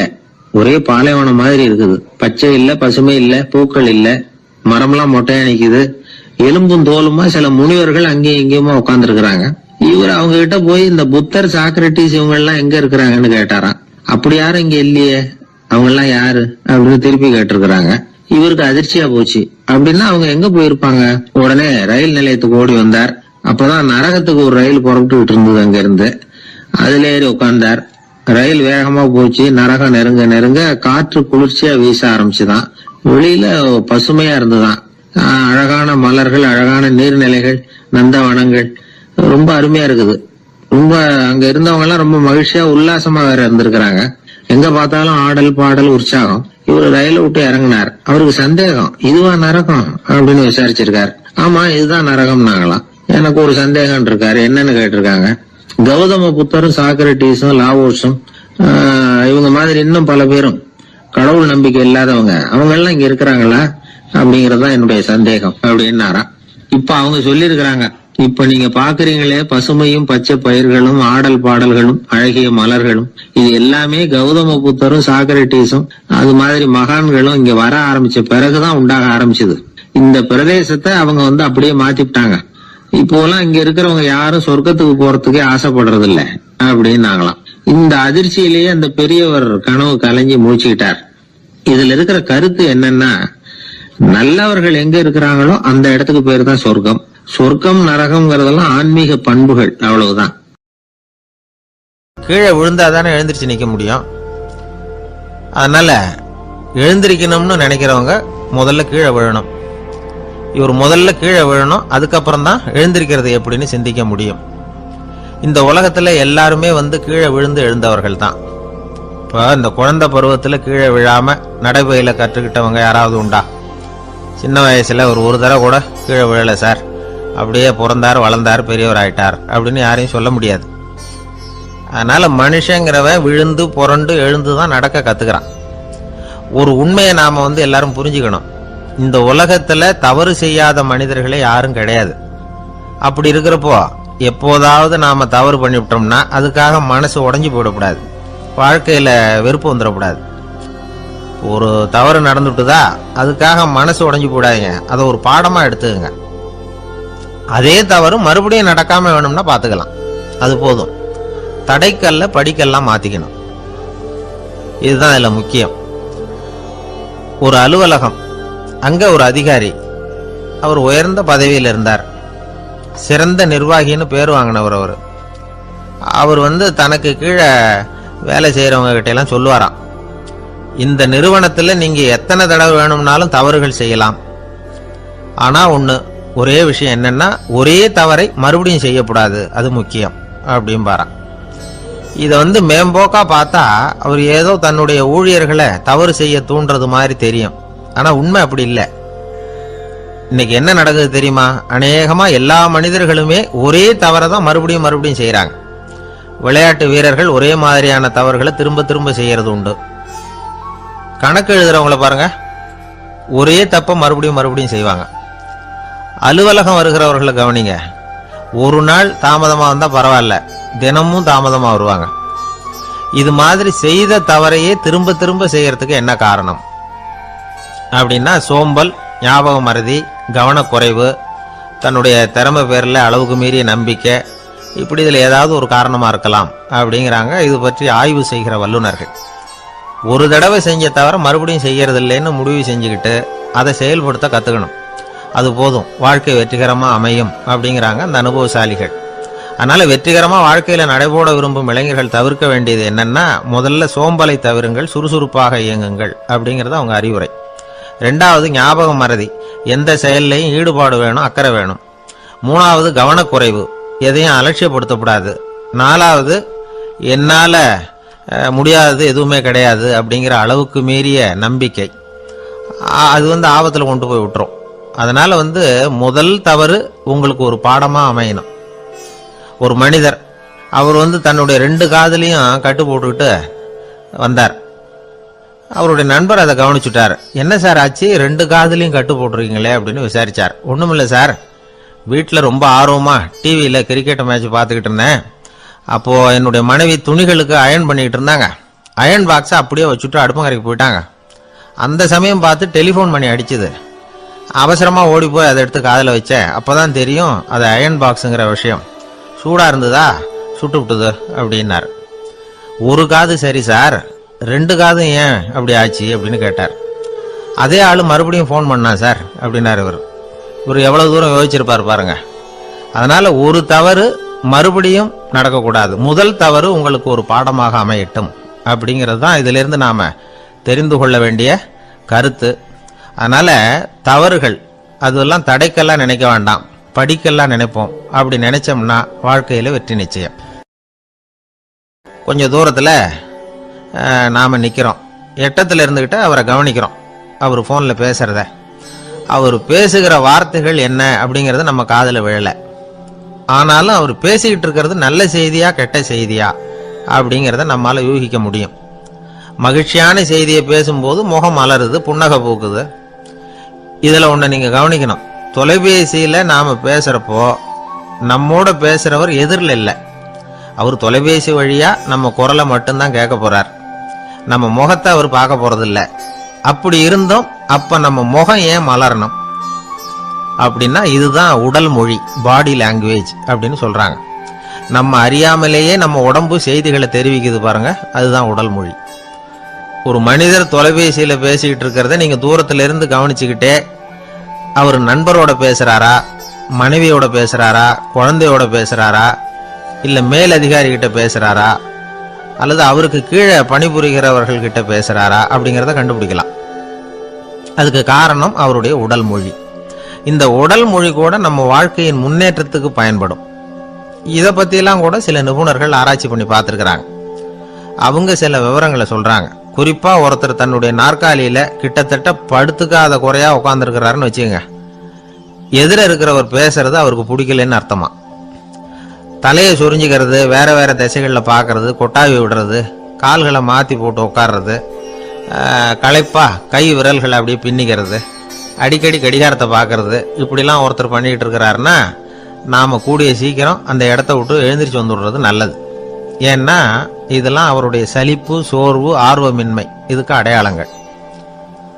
நம்முடைய பேச்சு அவரை சலிப்படைய வச்சுட்டதுன்னு அர்த்தம். அவர் ரொம்பவும் சோர்ந்து போயிட்டாருன்னு பொருள். நம்முடைய பேச்சில் அவருக்கு ஆர்வம் இல்லைன்னு அர்த்தம். அதே நேரத்தில் நாற்காலியின் நுனியில் அமர்ந்து உடலை முன்னுக்கு நகர்த்தி எதிர இருக்கிறவரின் கண்களை பார்த்துக்கிட்டே பேசினாலும் சரி அல்லது பேச்சை கேட்டாலும் சரி, உங்கள் பேரில் மற்றவங்களுக்கு உள்ள பிடிப்பு அதிகரிக்கும். நாம் எப்படிப்பட்டவருங்கிறத நம்ம உடம்பும் நடை உடை பாவனையும் அடுத்தவங்களுக்கு காட்டி கொடுத்துரும். உங்கள் உடம்பு, உங்கள் பார்வை, நடை, உட்கார்ற விதம் இதை வச்சுக்கிட்டே நீங்கள் பொறுப்புள்ளவரா, முரடரா, அலட்சியமானவரா, மரியாதை தெரிஞ்சவரா, அடக்கமானவரா, நம்பிக்கைக்கு உரியவரா, நாணயம் இல்லாதவரா, பயந்தவரா, திறமசாலியா, அப்பாவியா அப்படிங்கிறதையெல்லாம் கண்டுபிடிச்சிடலாம். அதனால் இந்த உடல் மொழியை புரிஞ்சுக்கிட்டு நம்மளை கொஞ்சம் சரிப்படுத்திக்கிட்டோம்னா வாழ்க்கையில் சுலபமாக பல காரியங்களை சாதிக்க முடியும். ஒரு மனநல மருத்துவமனை, அங்கே ஒருத்தர் ஒரு நாற்காலியில் உட்காந்துக்கிட்டு கார் ஓட்டுறது மாதிரி அப்படி பாவனை பண்ணிகிட்டு இருந்தார். ஸ்டேரிங்கை திருப்புறது மாதிரி, பின்னாடி வர்ற வண்டியை நிற்க சொல்கிறது மாதிரி, அப்புறம் இவர் ஒதுங்கிக்கிட்டு அவருக்கு வழி விடுறது மாதிரி, இப்படிலாம் சேட்டைகள் பண்ணிக்கிட்டு இருந்தார் மனநல மருத்துவமனையில். இதை பார்த்துக்கிட்டு இருந்த ஒருத்தர் பக்கத்தில் இருந்த இன்னொருத்தர்கிட்ட கேட்டார், இவர் ஏன் இப்படி பண்ணுறாரு, இவருக்கு ஏன் அப்படி வந்தது நிலைமை அப்படின்னு சொல்லி அவர் விசாரித்தார். அப்போ அவர் விவரம் சொன்னார். வேற ஒன்றும் இல்லைங்க, இவருக்கு கார் ஓட்டணும்னு ஆசை ரொம்ப காலமா, அது நிறைவேறாமல் போயிட்டுது. அதுக்கப்புறம் அவர் மனநோயாளியை மாறிட்டார். இங்கே அழைச்சிட்டு வந்தாங்க. இங்கே அழைச்சிட்டு வந்ததுலேருந்து அப்படி தான் பண்ணிகிட்டு இருக்கிறார். அப்போ கார் ஓட்டுறது மாதிரிலாம் பாவனை பண்ணிகிட்டு இருப்பார், திருப்புறது மாதிரி பண்ணுவார், பின்னாடி வர்றவங்களுக்கு இடம் விடுவார், இப்படிலாம் செய்கிறார் அப்படின்னு விவரம் சொன்னாங்க. நீங்கள் சொல்லப்படாதா, இப்போ நீங்கள் கார் ஓட்டல, வெறும் நாற்காலியில் தான் உட்காந்துருக்கிறீங்க அப்படின்னு நீங்கள் சொல்லப்படாதா அவருக்கு அப்படின்னு கேட்டாங்க. அது முடியாதுங்க, ஏன்னா அந்த காரை கழுவுறதுக்காக அவர் தினமும் எனக்கு 10 ரூபா கொடுத்துக்கிட்டு இருக்கிறார் அப்படின்னாராம் அங்கே வேலை செஞ்சுக்கிட்டு இருந்த ஒருத்தர். அதனால் வாழ்க்கையில் நாம் இந்த உடல் மொழியை புரிஞ்சுக்கணும். உடல் மொழிங்கிறது இப்போ ஆரம்பத்தில் சொன்னது மாதிரி அந்த தொலைபேசியில் பேசுகிறவங்கள தூரத்திலேருந்து பார்த்தாவே அவர் யாருக்கிட்ட பேசுகிறார், என்ன பேசுகிறாருன்னு தெரியும். நம்ம முகத்தை நல்லா வச்சுக்கணும். உடல் மொழியை நம்ம புரிஞ்சுக்கிட்டு பயன்படுத்த ஆரம்பித்தோம்னா எந்த முயற்சி பண்ணினாலும் அதில் வெற்றி நிச்சயம். தெரியுமா, குருகுல வாசம் செஞ்சு படிக்கணும். ஆசிரியருங்கிறவர் ஆசிரமத்தில் இருப்பார். அங்கே போய் அவருக்கு தொண்டுகள் செய்யணும். துணிகள்லாம் துவைச்சி போடணும். தூங்கும்போது காலை பிடிச்சி விடணும். புழுக்கமாக இருந்தால் விசிறி மட்டை எடுத்து விசிறணும். அப்படியே அப்பப்போ அவர் சொல்லிக் கொடுக்குற பாடத்தையும் கற்றுக்கணும். அவர் சொல்லிக் கொடுக்குற பாடங்களை ஓலைச்சுவடிகளில் எழுதிக்கணும். இதுதான் குருகுல வாசம்ங்கிறது. இப்போ மாதிரிலாம் கிடையாது. ஆக குருகுல வாசம்ங்கிறது மனசையும் பண்படுத்தும், அறிவையும் பண்படுத்தும். அப்படி ஒரு பயிற்சி அது. அந்த காலத்தில் பஞ்சபாண்டவர்கள் ஒரு குருகுலத்தில் படிக்க போனாங்களாம். ஏற்கனவே அங்கே ஒரு 15 பேர் இருந்திருக்கிறாங்க. இவங்களையும் சேர்த்து மொத்தம் 20 பேர். எல்லாரும் ரொம்ப ஆர்வத்தோடு அங்கே தங்கி படிச்சுக்கிட்டு இருக்கிறாங்க. 2 வருஷம் ஓடி போச்சு. எல்லாரும் ஊருக்கு திரும்ப வேண்டிய நேரம். ஆசிரியர் ஒவ்வொருத்தராக கூப்பிட்டார். இது வரைக்கும் என்ன கற்றுக்கிட்ட அப்படின்னு கேட்டார். அவங்க தாங்கள் எழுதி வச்சிருந்ததை சொன்னாங்க, கற்றுக்கிட்டதை சொன்னாங்க. அங்கே படிக்க வந்தவங்க எல்லாருமே புத்திசாலிகள். அது மட்டும் இல்லை, பல பேர் அரச குடும்பத்தை சேர்ந்தவங்க, இளவரசர்களாக வேற இருக்கிறவங்க. அதனால் அவங்கக்கிட்ட அபாரமான கல்வி அறிவை எதிர்பார்த்தார்.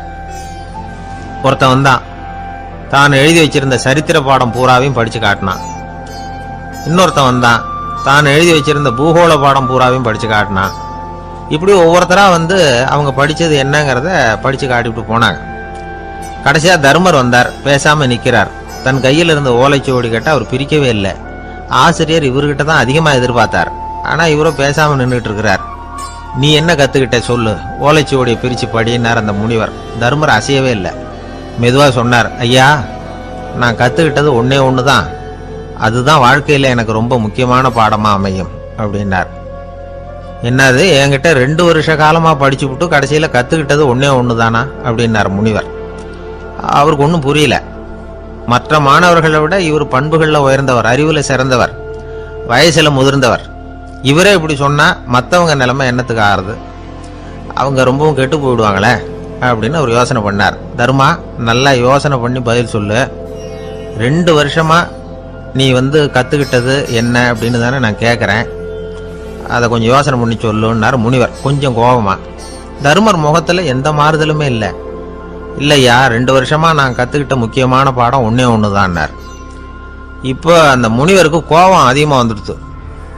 ஏன்பா, உனக்கு வெக்கமா இல்லையா? உன்னை விட வயசில் குறைஞ்சவங்க எவ்வளவு பாடம் கற்றுக்கிட்டு இருக்கிறாங்க, எவ்வளவு விரிவாக அவங்க படித்து காட்டினாங்க. நீயும் கூட நிறைய குறித்து வச்சிருக்கிற போல இருக்க, அதை ஏன் பிரித்து படிக்கக்கூடாது அப்படின்னார். ஐயா, நான் சொல்கிறது உங்களுக்கு ஏமாற்றமாக இருந்தால் என்னை மன்னிக்கணும். நான் ரொம்ப முக்கியமாக கற்றுக்கிட்டு இருக்கிறது ஒன்றே ஒன்று தான், மற்ற எதையும் சொல்கிறதுக்கு விரும்பலேன்னார். மாணவர்கள்லாம் சிரிச்சுட்டாங்க. முனிவருக்கு கோபம் அளவுக்கு மீறி வந்துட்டு ஓங்கி அரைஞ்சு விட்டார் தருமரை அவர் கன்னத்தில்.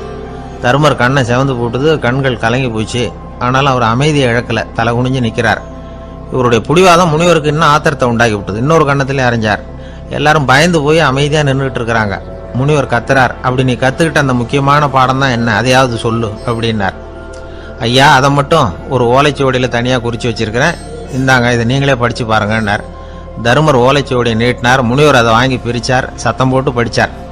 என்ன எழுதியிருக்காருன்னா, எப்படிப்பட்ட சோதனை ஏற்பட்டாலும் நிதானம் இழந்து கோபத்துக்கு ஆளாகக்கூடாது அப்படின்னு. இதான் அந்த ஓலைச்சுவடியில் அவர் எழுதி வச்சிருந்தது. அந்த ஒரு கணத்திலேயே முனிவரும் எல்லா மாணவர்களும் தருமரை புரிஞ்சுக்கிட்டாங்களாம். அவர் கற்றுக்கிட்டது ஏட்டு சுரக்காய் இல்லை, வாழ்க்கையில் பயன்படக்கூடிய முக்கியமான அனுபவ பாடம்.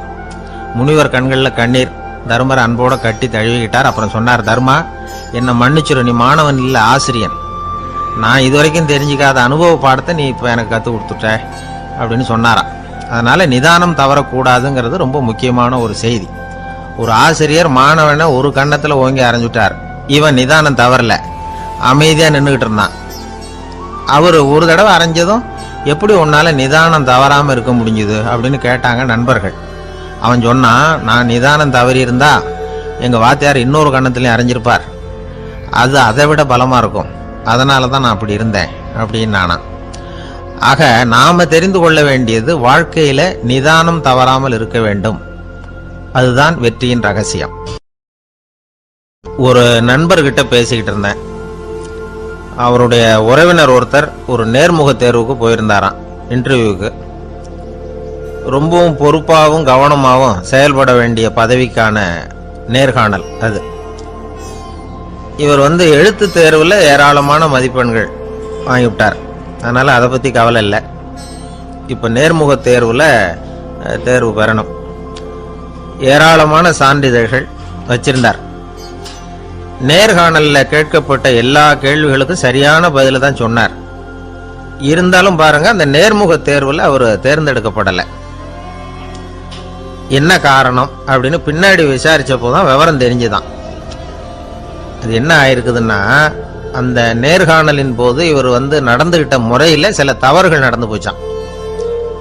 முக்கியமாக 2 தவறுகள். ஒன்று, அவங்க ஒரு கேள்வியை கேட்டு முடிக்கிறதுக்குள்ளேயே இவர் பதில் சொல்ல ஆரம்பிச்சுட்டாராம். 2வது என்னன்னா, இவர் நாற்காலியில் தாராளமாக இயல்பாக சாஞ்சி உட்காராம நாற்காலி முனையில் உட்காந்துருந்தாராம். இந்த 2 விதமான செயல்பாடுகளும் இவர் அவசரப்படுறவர், பதற்றப்படுறவர் அப்படிங்கிறதுக்கான அடையாளங்கள். அதாவது கேள்வியை கேட்டு முடிக்கிறதுக்குள்ளேயே முந்திக்கிட்டு பதில் சொல்றது. 2வது, நாற்காலியில் இயல்பா தாராளமாக உட்காராம நாற்காலி முனையில் உட்கார்றது. பார்க்க போற வேலைக்கு அவசரம், பதற்றம் இது 2 இருக்கப்படாதான்.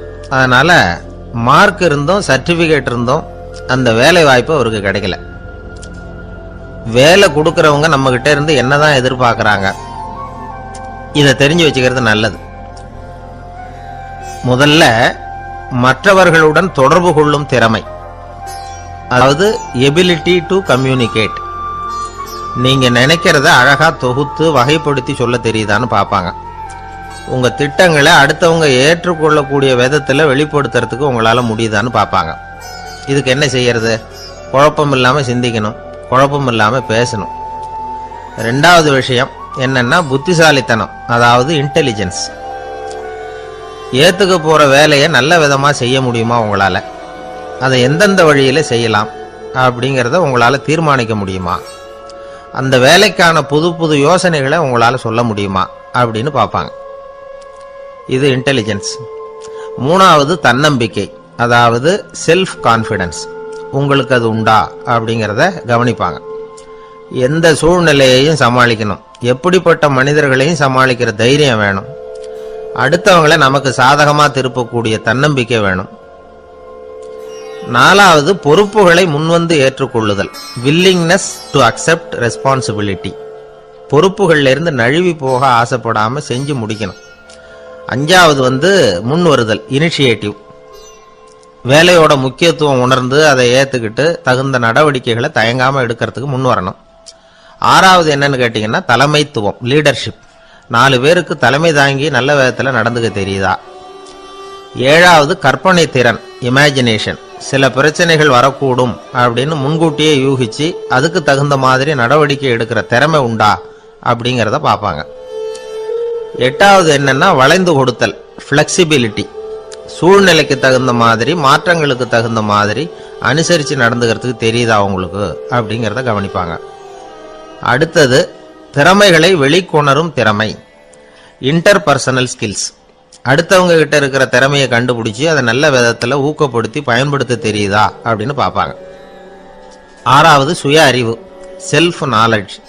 அடுத்தவங்க நம்மளை பற்றி என்ன நினைக்கிறாங்க அப்படிங்கிறத நம்மளால் புரிஞ்சுக்க முடியுதாங்கிறது முக்கியம். அடுத்தது போட்டி மனப்பான்மை, காம்படிட்டிவ்னஸ். அடுத்தவங்களை ஒப்பிட்டு பார்த்து அதை விட ஒரு படி மேலே வரணுங்கிற குணம் வேணும். இதுக்கு அடுத்தது என்னன்னா குறிக்கோளை வெல்லுதல், கோல் அச்சீவ்மெண்ட். குறிக்கோளை சவாலாக எடுத்துக்கிட்டு அதை அடையணும். அப்புறம் வேறுபட்ட திறமைகள், ஒகேஷனல் ஸ்கில்ஸ். பதவிக்கு வேண்டிய திறமைகள் தவிர மற்ற திறமைகள் எதுவும் உண்டாங்கிறது முக்கியம். நமக்கு வேலை கொடுக்கணும்னு நினைக்கிறவங்க நம்ம கிட்ட இருந்து இவ்வளவும் எதிர்பார்ப்பாங்க. அதுக்கு தகுந்த மாதிரி நம்மளை நாமே தயார்படுத்திக்கணும். எனக்கு வேண்டப்பட்ட ஒருத்தர் ஒரு இன்டர்வியூக்கு போயிட்டு வந்தார், நேர்காணலுக்கு. எப்படி இருந்தது இன்டர்வியூன்னு விசாரித்தேன். நான் போனேன். அவர் கேட்ட எல்லா கேள்விக்கும் அவர் எதிர்பார்த்தது மாதிரி எல்லா பதிலையும் சொன்னேன். கடைசியாக நான் எதிர்பார்க்காத ஒரு தகவலை அவர் சொன்னார் அப்படின்னார். என்னன்னு கேட்டேன். அவரும் என்ன மாதிரியே இன்டர்வியூக்கு வந்தவர் தானா, சும்மா என்ன கேள்வி கேட்டுக்கிட்டு உட்காந்துருந்தாராம் அப்படின்னார். அதனால ஒரு நேர்காணலுக்கு போறதுக்கு முன்னாடி என்ன எதிர்பார்க்கறாங்க அப்படிங்கறத தெரிஞ்சுக்கிட்டு போனா வெற்றி நிச்சயம். வாழ்க்கையில ரொம்பவும் அடிபட்டு அல்லல் போட்டுக்கிட்டு இருக்கிற ஒருத்தர் வந்தார். மனசு ரொம்பவும் நொந்து போய் பேசினார். இந்த உலகத்துல மனுஷனா பிறந்ததை விட மாடா பிறந்திருக்கலாம் சார் அப்படின்னார். திடீர்னு என்கிட்ட இப்படி சொன்னா அதுக்கு நான் என்னங்க பண்ண முடியும் அப்படின்னேன். உங்ககிட்ட வரணும்னு தோணுச்சு, அதனால வந்தேன் அப்படின்னார். சரிங்க, இப்படி ஒரு யோசனை வந்ததுக்கு என்ன காரணம் அப்படின்னு சொல்லி அவர்கிட்ட கேட்டேன். அதுக்கு அவர் சொன்னார், என் பையனுக்கு வேலை தேடுறேன் கிடைக்கல, பொண்ணுக்கு மாப்பிள்ளை தேடுறேன் கிடைக்கல, வீடு கட்டுறதுக்கு கடன் கேட்குறேன் கிடைக்கல. மாடா பிறந்திருந்தா இது மாதிரி கவலையெல்லாம் கிடையாதுல்ல, பேசாம வைக்கோலை தின்னுக்கிட்டு அசை போட்டுக்கிட்டே கடந்துள்ளாமே அப்படின்னார் அலட்சியமா. அதுக்கப்புறம் தான் அவர் சொன்ன கருத்தை நானும் கொஞ்சம் அசை போட ஆரம்பிச்சேன் மனசுக்குள்ள. இப்போ இயற்கையை பொறுத்த வரைக்கும் அது நாம எல்லாரும் மகிழ்ச்சியா வாழணும் அப்படின்னு தான் விரும்புது. விலங்குகள், பறவைகள், தாவரங்கள், அப்புறம் மற்ற உயிரினங்கள் எல்லாமும் நல்லபடியா இருக்கணும் அப்படிங்கிறது தான் இயற்கையோட விருப்பம். அதுல ஒன்றும் சந்தேகம் இல்லை. இயற்கையோட அமைப்பை கொஞ்சம் கவனிச்சு பார்த்தா அதை நாம நல்லா புரிஞ்சுக்கலாம். இருந்தாலும் இந்த ஆள் சொன்னதை கேட்ட பிறகுதான் ஒரு முக்கியமான வேறுபாடு புரிஞ்சுது. அதாவது இந்த உலகத்துல உள்ள முக்கியமான பிரச்சனைகள் 6. அந்த 6 பிரச்சனைகளும் ஆடு மாடுகளுக்கு கிடையாது, மரம் செடி கொடிகளுக்கு கிடையாது. ஆனா மனுஷன் அந்த 6 பிரச்சனைகளையும் சந்திக்க வேண்டியிருக்கு. சரி, அந்த 6 பிரச்சனைகள் என்னென்ன தெரியுமா? முதல்ல இந்த ஆடு மாடுலாம் நமக்குன்னு சொந்தமா ஒரு வீடு இல்லையே அப்படின்னு கவலைப்பட்டுக்கிட்டு இருக்கிறது இல்லை. ஆனா மனிதனுக்கு வீடு தேவைப்படுது. இது ஒரு வித்தியாசம். இப்ப 2வது பிரச்சனை என்னன்னா ஆடை பிரச்சனை. ஒரு கோழியோ சேவலோ நாம போட்டுக்கிறதுக்கு ஒரு சட்டை இல்லையே அப்படின்னு கவலைப்படுறது இல்லை. ஆனா மனுஷனுக்கு அந்த கவலை உண்டு. சரி, இப்போ 3வது என்னன்னு பார்த்தா கல்வி பிரச்சனை. ஒரு பசுமாடு கவலையோட நின்றுகிட்டு இருக்கு அப்படின்னு வச்சுக்குவோம். நீங்க அதுகிட்ட போய் ஏன் பசுமாடை கவலையோட நின்றுகிட்டு இருக்கிற அப்படின்னு கேட்குறீங்க. என் கண்ணுக்குட்டிக்கு எல்கேஜியில் இடம் கிடைக்கல, டொனேஷன் கொடுக்கறதுக்கு கையில் பணமும் கிடையாது, சிபாரிசுக்கு யாரை பிடிக்கிறதுன்னு தெரியல, இப்படியா சொல்லிக்கிட்டு இருக்கோம். அதுக்கு அந்த கவலையெல்லாம் கிடையாது. ஆனால் மனிதனுக்கு அந்த கவலை உண்டு. 4வது என்னன்னு பார்த்தீங்கன்னா வேலை வாய்ப்பு பிரச்சனை. வேலை கிடைக்கலையே அப்படின்னு வேப்ப மரம் கவலைப்படுறது இல்லை, ஆனால் மனுஷன் கவலைப்படுறான். 5வது என்னன்னு பார்த்தா கல்யாண பிரச்சனை. எருமை மாடு பசு மாடு எல்லாம் பொண்ணுக்கு மாப்பிள்ளை தேடிட்டாலே இது பேப்பரில் மணமகன் தேவை அப்படின்னு விளம்பரமாக கொடுக்குது, அதெல்லாம் கிடையாது. 6வது என்னன்னு பார்த்தீங்கன்னா பணம் சம்பந்தமான பிரச்சனை. ஆடு மாடுலாம் பணத்தை சேமிக்கணும்னோ ஏதாவது நிதி நிறுவனத்தில் முதலீடு பண்ணணும்னோ நினச்சிக்கிட்டு இருக்கிறதில்ல. பணத்தை எப்படி காப்பாத்துறது அப்படிங்கிற கவலையும் அதுகளுக்கு கிடையாது. குதிரை குளம்போட பிறக்குது, அதனால அது காடு மேடெல்லாம் கவலை இல்லாமல் தெரியலாம். ஆடு உடம்புல ரோமத்தோட பிறக்குது, அதனால அது குளிரை பற்றி கவலைப்பட வேண்டிய அவசியம் இல்லை. ஆனால் மனுஷனை பார்த்தீங்கன்னா அவன் தான் ஒன்றுமில்லாமல் பிறக்கிறான். ஏன் இந்த பாகுபாடு அப்படின்னு கேட்டால் இதை பற்றி கொஞ்சம் சிந்திச்சு பார்க்கணும். அதாவது இந்த சந்தேகத்தை ஒரு பெரியவர்கிட்டையும் கேட்டேன், அவர் சொன்னார் இதுக்கு பதில். அவர் இதே கேள்வியை இயற்கை கிட்ட கேட்டாராம். இயற்கை பதில் சொல்லிச்சான், வேற யாருக்கும் கொடுக்காத ஒரு வலுவான கருவியை, ஒரு பவர்ஃபுல் வெப்பன் மனுஷனுக்கு கொடுத்துருக்கிறேன்னு, அந்த கருவியை உபயோகப்படுத்தி அந்த 6 பிரச்சனையை மட்டும் இல்லை 6 கோடி பிரச்சனைகள் இருந்தாலும் அதையெல்லாம் சமாளிக்கலாம். அது கருவி என்ன தெரியுமா? அதுதான் 6வது அறிவு. அதை உபயோகப்படுத்தினா காலுக்கு செருப்பு தயார் பண்ணிக்கலாம், குளிருக்கு போர்வை தயார் பண்ணிக்கலாம், என்ன வேணும்னாலும் செய்யலாம் அப்படின்னு இயற்கை பதில் சொல்லிச்சான். அதனால நாம செய்ய வேண்டியது என்னன்னா இயற்கையை முதல்ல சரியா புரிஞ்சுக்கணும். இயற்கையின் படைப்பையே நாம சரியா புரிஞ்சுக்கிறது இல்லையே, அதுதான் வேதனை. இந்த கதையை கேளுங்க. இப்போ நகரத்திலிருந்து ஒரு ஆள் கிராமத்துக்கு வந்தான். அங்கே ஒரு சிறுவன் மாடு மேய்ச்சிக்கிட்டு இருந்தான். நகரத்து ஆள் சொன்ன, எவ்வளவு அழகான பசு, அது சரி இதுக்கெல்லாம் ஏன் கொம்பு இல்லைன்னா. இதுக்கு அந்த பையன் பதில் சொன்னான், பசுமாட்டுக்கு கொம்பு இல்லாததுக்கு பல காரணங்கள் உண்டு. கண்ணுக்குட்டியாக இருந்தால் கொம்பு இருக்காது, பசு வளர்ந்து பெருசானதுக்கு அப்புறம் தான் கொம்பு முளைக்கும், இது ஒரு காரணம். சில சமயம் வளர்ற கொம்பை எடுத்து விடுறது உண்டு, அது ஒரு காரணம். ஆனால் இதுக்கு ஏன் கொம்பு இல்லைன்னு கேட்குறீங்க, அதுக்கு என்ன காரணம்னா இது பசு இல்லை குதிரை அப்படின்னானா. அங்கே ஒரு புதர் தெரியுது இல்லையா, இந்த புதருக்குள்ள ஒரு சிங்கம் இருக்கு. அந்த பக்கமாக நான் போகிறப்போ வர்றப்போலாம் அது என்கிட்ட ஒம்பு வளர்க்குது, தகராறு செய்யுது, என் மேலே பாயுது, என்னை தாக்குது, ஏன்னு தெரியல அப்படின்னுது. இதை கேட்டதும் அந்த குரங்கு சொல்லிச்சு, இனிமேல் கவலைப்படாத, இந்த தடவை நான் உன்னை காப்பாற்றுறேன்னுது. அதுக்கப்புறம் ஒரு நாள் அந்த குரங்கும் கழுதியும் அந்த புதர் பக்கமாக போய்கிட்டு இருந்தாங்க. எதிர்பார்த்தது மாதிரியே நடந்தது. இந்த சிங்கம் எதிரில் வந்தது, கழுதியை பார்த்தது, உடனே அது மேலே பாய ஆரம்பிச்சுட்டுது. அவ்வளவுதான். உடனே இந்த குரங்கு என்ன பண்ணிச்சு தெரியுமா, கிடுகிடுன்னு ஒரு மரத்து மேலே ஏறி உட்காந்துக்கிட்டது. அங்கே உட்காந்துக்கிட்டு கீழே அந்த கழுதியும் சிங்கமும் போடுற சண்டையை வேடிக்கை பார்க்க ஆரம்பிச்சுட்டுது. கொஞ்ச நேரம் கழித்து அடிபட்ட காயத்தோடு அந்த கழுதை மெதுவாக நடந்து வந்தது. குரங்கும் மெல்ல மரத்தை விட்டு கீழே இறங்குச்சு. இப்போ கழுதை கேட்டுது, என்னை காப்பாத்துறேன்னு சொல்லிவிட்டு காலை வாரி விட்டுட்டியே, நீ பாட்டுக்கு மரத்து மேலே ஏறி உட்காந்துக்கிட்டே, அது நியாயமானது. குரங்கு பரிதாபமாக அதை பார்த்தது. நான் மரத்து மேலே இருந்து நீங்கள் 2 பேரும் சண்டை போட்டதை பார்த்துக்கிட்டு தான் இருந்தேன்.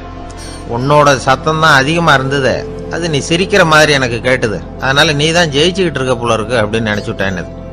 இன்றைக்கி பல பேர் இப்படி தான் இருக்கிறாங்களாம். யார் ஜெயிக்கிறாங்க யார் தோக்குறாங்கங்கிறத முகத்தை பார்த்து கூட கண்டுபிடிக்க முடியறதில்ல, பேசுகிற பேச்சை வச்சு கூட கண்டுபிடிக்க முடியறதில்ல. தோற்கிறவங்க கூட சிரிக்கிற மாதிரி முகத்தை வச்சுக்கிறான். இன்றைய மனிதர்கள்கிட்ட ஏகப்பட்ட முரண்பாடுகள். பொய் முகங்களோட உலவுகிறவர்கள் தான் அதிகம். உண்மை முகம் எங்கே இருக்குது அப்படிங்கிறத புரிஞ்சுக்கிட்டு நண்பர்களை தேர்ந்தெடுக்கணும் அப்படிங்கிறது ஒரு முக்கியமான கருத்து. கடவுள் இந்த உலகத்தை படைச்சுட்டு அதுக்கப்புறமும் கொஞ்ச நாள் இங்கேயே தங்கியிருந்தாராம். அப்போ தான் அவருக்கு ஒரு உண்மை புரிஞ்சுதான், இந்த உலகத்தில் தங்கி இருக்கிறது எவ்வளவு இடைஞ்சல்னு. தினமும் மனிதர்கள் தேடி ஏதாவது புகார் சொல்லிக்கிட்டே இருந்தாங்களாம், எனக்கு அது வேணும் இது வேணும்னு கேட்டுக்கிட்டே இருந்தாங்களாம். சில பேர் வந்தாங்க, நாங்கள் விவசாயம் பண்ணுறோம், தண்ணி இல்லாமல் பயிர் காயுது, எங்களுக்கு மழை வேணும் அப்படின்னாங்க. அவங்க போனதும் அதுக்கப்புறம் சில பேர் வந்தாங்க, நாங்கள் மண்பானை செய்கிறவங்க, நிறைய பானை செஞ்சு வச்சுருக்குறோம், மழை பெஞ்சால் எல்லாம் கரைஞ்சி வீணாக போயிடும், அதனால் இன்றைக்கி மழை பெய்யக்கூடாதுன்னாங்க. கடவுள் பார்த்தார், அவருக்கு என்ன பண்ணுறதுன்னே தெரியல, ஏகப்பட்ட குழப்பம், தலையை பிச்சுக்கலாம் போல் இருந்தது, கிட்டத்தட்ட பைத்தியம் பிடிக்கிற அளவுக்கு ஆயிட்டுது. எல்லாருடைய ஆசைகளையும் அவரால் நிறைவேற்ற முடியல, ஏன்னா ஒன்றுக்கு ஒன்று முரண்பாடாக இருந்தது. ஒரு நாள் தன்னுடைய அமைச்சரவையை கூட்டி ஆலோசனை கேட்டார், என்ன செய்யலாம்னு சொல்லுங்கன்னார். இது என்ன பிரமாதம், பேசாமல் இமயமலை அடிவாரத்தில் போய் உட்காந்துங்க, யாரும் தொந்தரவு பண்ண மாட்டாங்கன்னாங்க. அங்கேயும் மனிதர்கள் வர ஆரம்பிச்சுருவாங்களேன்னார் கடவுள். சரி அப்படின்னா சந்திரனில் போயிருந்துக்கலாமேன்னாங்க. அங்கேயும் மனுஷன் குடி வர போறான் அப்படின்னார் கடவுள். வெகு தூரத்துக்கு அப்பால் உள்ள நட்சத்திர மண்டலத்துக்கு போயிடலான்னாங்க. இதெல்லாம் நிரந்தர தீர்வாகாது. நிரந்தரமா இந்த மனிதனுடைய தொல்லையிலிருந்து நான் விடுபடணும், அதுக்கு ஏதாவது வழி சொல்லுங்கன்னார் கடவுள். ஒரு வயசான ஆள் வந்தார். கடவுளுக்கு காதோட காதா ஒரு வழியை சொன்னார். கடவுளுக்கு முகம் மலர்ந்தது. அதுதான் சரி, அப்படியே செஞ்சுடலான்னார். அந்த ஆள் சொன்ன ரகசியம் என்ன தெரியுமா? மனிதனால அடைய முடியாத ஒரு இடம் இருக்கு, அது வேற எங்கேயும் இல்லை, அவனுக்கு உள்ளே இருக்குது. அங்க போய் மறைஞ்சுங்க, அதுக்கப்புறம் மனிதர்களால உங்களுக்கு தொந்தரவு இருக்காதுன்னார். மனிதன் நினைக்காத இடம் அதுதான். அதாவது உள்ளுக்குள்ள இருக்கிற உண்மையை புரிஞ்சுக்காம வெளியில எங்கேயோ அது இருக்கிறதாக நினைச்சு வரட்டிட்டு அலையறான் மனுஷன். உள்ளே இருக்கிற உண்மை புரிஞ்சா நாம தன்னம்பிக்கையோட தலை நிமிர்ந்து வாழலாம். வேடிக்கையா ஒரு கதை சொல்லுவாங்க. இதை பாருங்க, நம்ம பையன் எங்க பணம் வச்சாலும் எடுத்து விடுறான், என்ன பண்றதுன்னாங்க அம்மா. அப்பா கொஞ்ச நேரம் யோசனை பண்ணார். அதுக்கப்புறம் சொன்னார், அவன் கண்ணுல படாத இடமா நம்ம வீட்டில் இருக்கிறது ஒரே இடம் தான், அங்க பணத்தை வை திருட்டு போவாதுன்னார். அது எந்த இடம்னு கேட்டாங்க. அதுதான் அவன் பாட புஸ்தகம், அதுல வச்சிரு, அவன் தொடவே மாட்டான். பாட புத்தகத்தை தொடாம பரீட்சையில வெற்றி பெற முடியாது அப்படிங்கிறத புரிஞ்சுக்கணும். உள்ளே இருக்கிற உண்மையை தொடாமல் வாழ்க்கையில வெற்றி பெற முடியாது. அதனால உண்மையை புரிஞ்சுக்கிட்டா வாழ்க்கையில வெற்றி நிச்சயம். கத்தியை தீட்டாதே புத்தியை தீட்டு அப்படின்னு ஒரு பெரியவர் புத்தி சொன்னார். அதை கேட்ட ஒரு இளைஞன், அது எப்படி பெரியவரை புத்தியை தீட்டுறது? கத்தியை தீட்டுன்னு சொன்னா ஒரு கருங்கல்ல கத்தியை தேய்க்கலாம், புத்தியை தீட்டுன்னு சொன்னா எப்படி தலையை கொண்டுட்டு போய் தரையில தேய்ச்சிட்டு இருக்க முடியுமா அப்படின்னா. அந்த பெரியவர் உடனே புரிஞ்சுக்கிட்டார், இந்த இளைஞனுக்கு புத்தி கூர்மை கம்மி அப்படிங்கிறத புரிஞ்சுக்கிட்டார். அது சரி, அறிவுக்கும் புத்திசாலித்தனத்துக்கும் என்ன வித்தியாசம்? இது ஒரு முக்கியமான கேள்வி. அறிவுன்னா என்ன, புத்திசாலித்தனம்னா என்ன? இதே கேள்வியை சாக்ரட்டிஸ் கிட்ட அவருடைய சீடன் ஒருத்தன் கேட்டானாம். ஐயா, அறிவுக்கும் புத்திசாலித்தனத்துக்கும் என்னங்க வித்தியாசம் அப்படின்னு கேட்டிருக்கான். சாக்ரட்டிஸ் நிமிர்ந்து பார்த்துருக்கிறார் அந்த சீடனை. அதுக்கப்புறம் சொன்னாராம், நான் சொல்றேன் உன்னுடைய கேள்விக்கு பதில், ஆனா அதுக்கு முன்னாடி நீ ஒரு காரியம் பண்ணணும்னாராம். என்னங்க செய்யணும் சொல்லுங்கன்னு இருக்கான். அதோ பாரு, ஒரு பெரியவர் உட்காந்துருக்கிறாரு, அவர்கிட்ட போ, இங்கிருந்து பக்கத்தில் இருக்கிற அந்த கிராமத்துக்கு போய் சேர எவ்வளவு நேரம் ஆகும் அப்படின்னு கேட்டுட்டு வா அப்படி சொன்னார் சாக்ரட்டிஸ். சரின்னு சொல்லிவிட்டு இவன் போனான். அந்த பெரியவர் முன்னாடி போய் நின்னான். ஏங்க பெரியவரை, இங்கிருந்து அதோ தெரியுத அந்த கிராமத்துக்கு போய் சேர்றதுக்கு எவ்வளவு நேரம் ஆகும் அப்படின்னு கேட்டான். பெரியவர் நிமிர்ந்து பார்த்தார், ஆனா பதில் எதுவும் சொல்லல.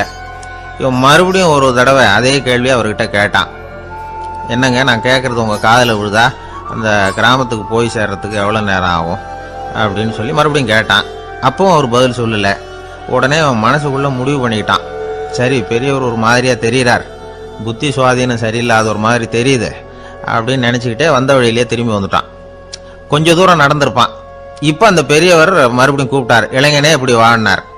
இவனுக்கு ஒன்றும் புரியல. மறுபடியும் திரும்பி நடந்தான். அவர் முன்னாடி போய் நின்னான். பெரியவர் சொன்னார், தம்பி, இங்கேருந்து அந்த கிராமத்துக்கு போய் சேர்றதுக்கு 5 நிமிஷம் ஆகும் அப்படின்னார். இப்போ அந்த இளைஞன் அந்த முதியவரை ஒரு மாதிரியா பார்க்க ஆரம்பிச்சான். அதுக்கப்புறம் கொஞ்சம் யோசிச்சான்.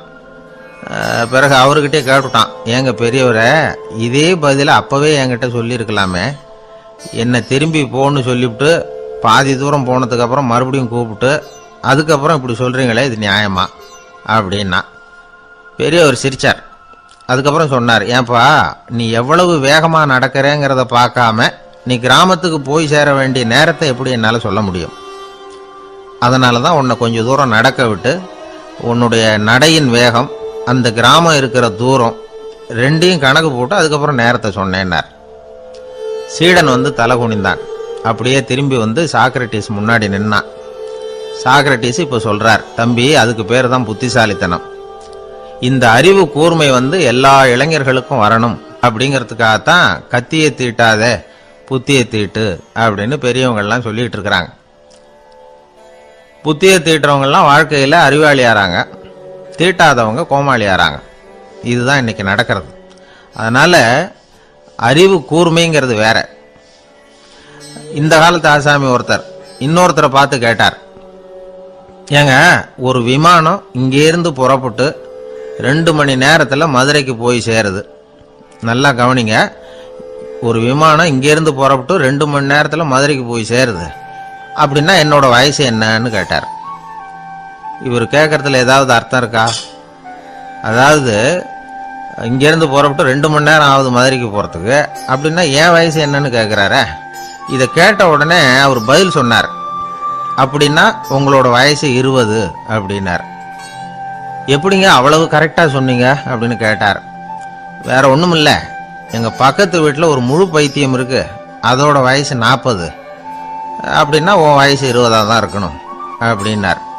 அரை பைத்தியம்னு முடிவு பண்ணிக்கிட்டார். அதனால வாழ்க்கையில் அறிவு கூர்மைங்கிறது ரொம்ப அவசியம்.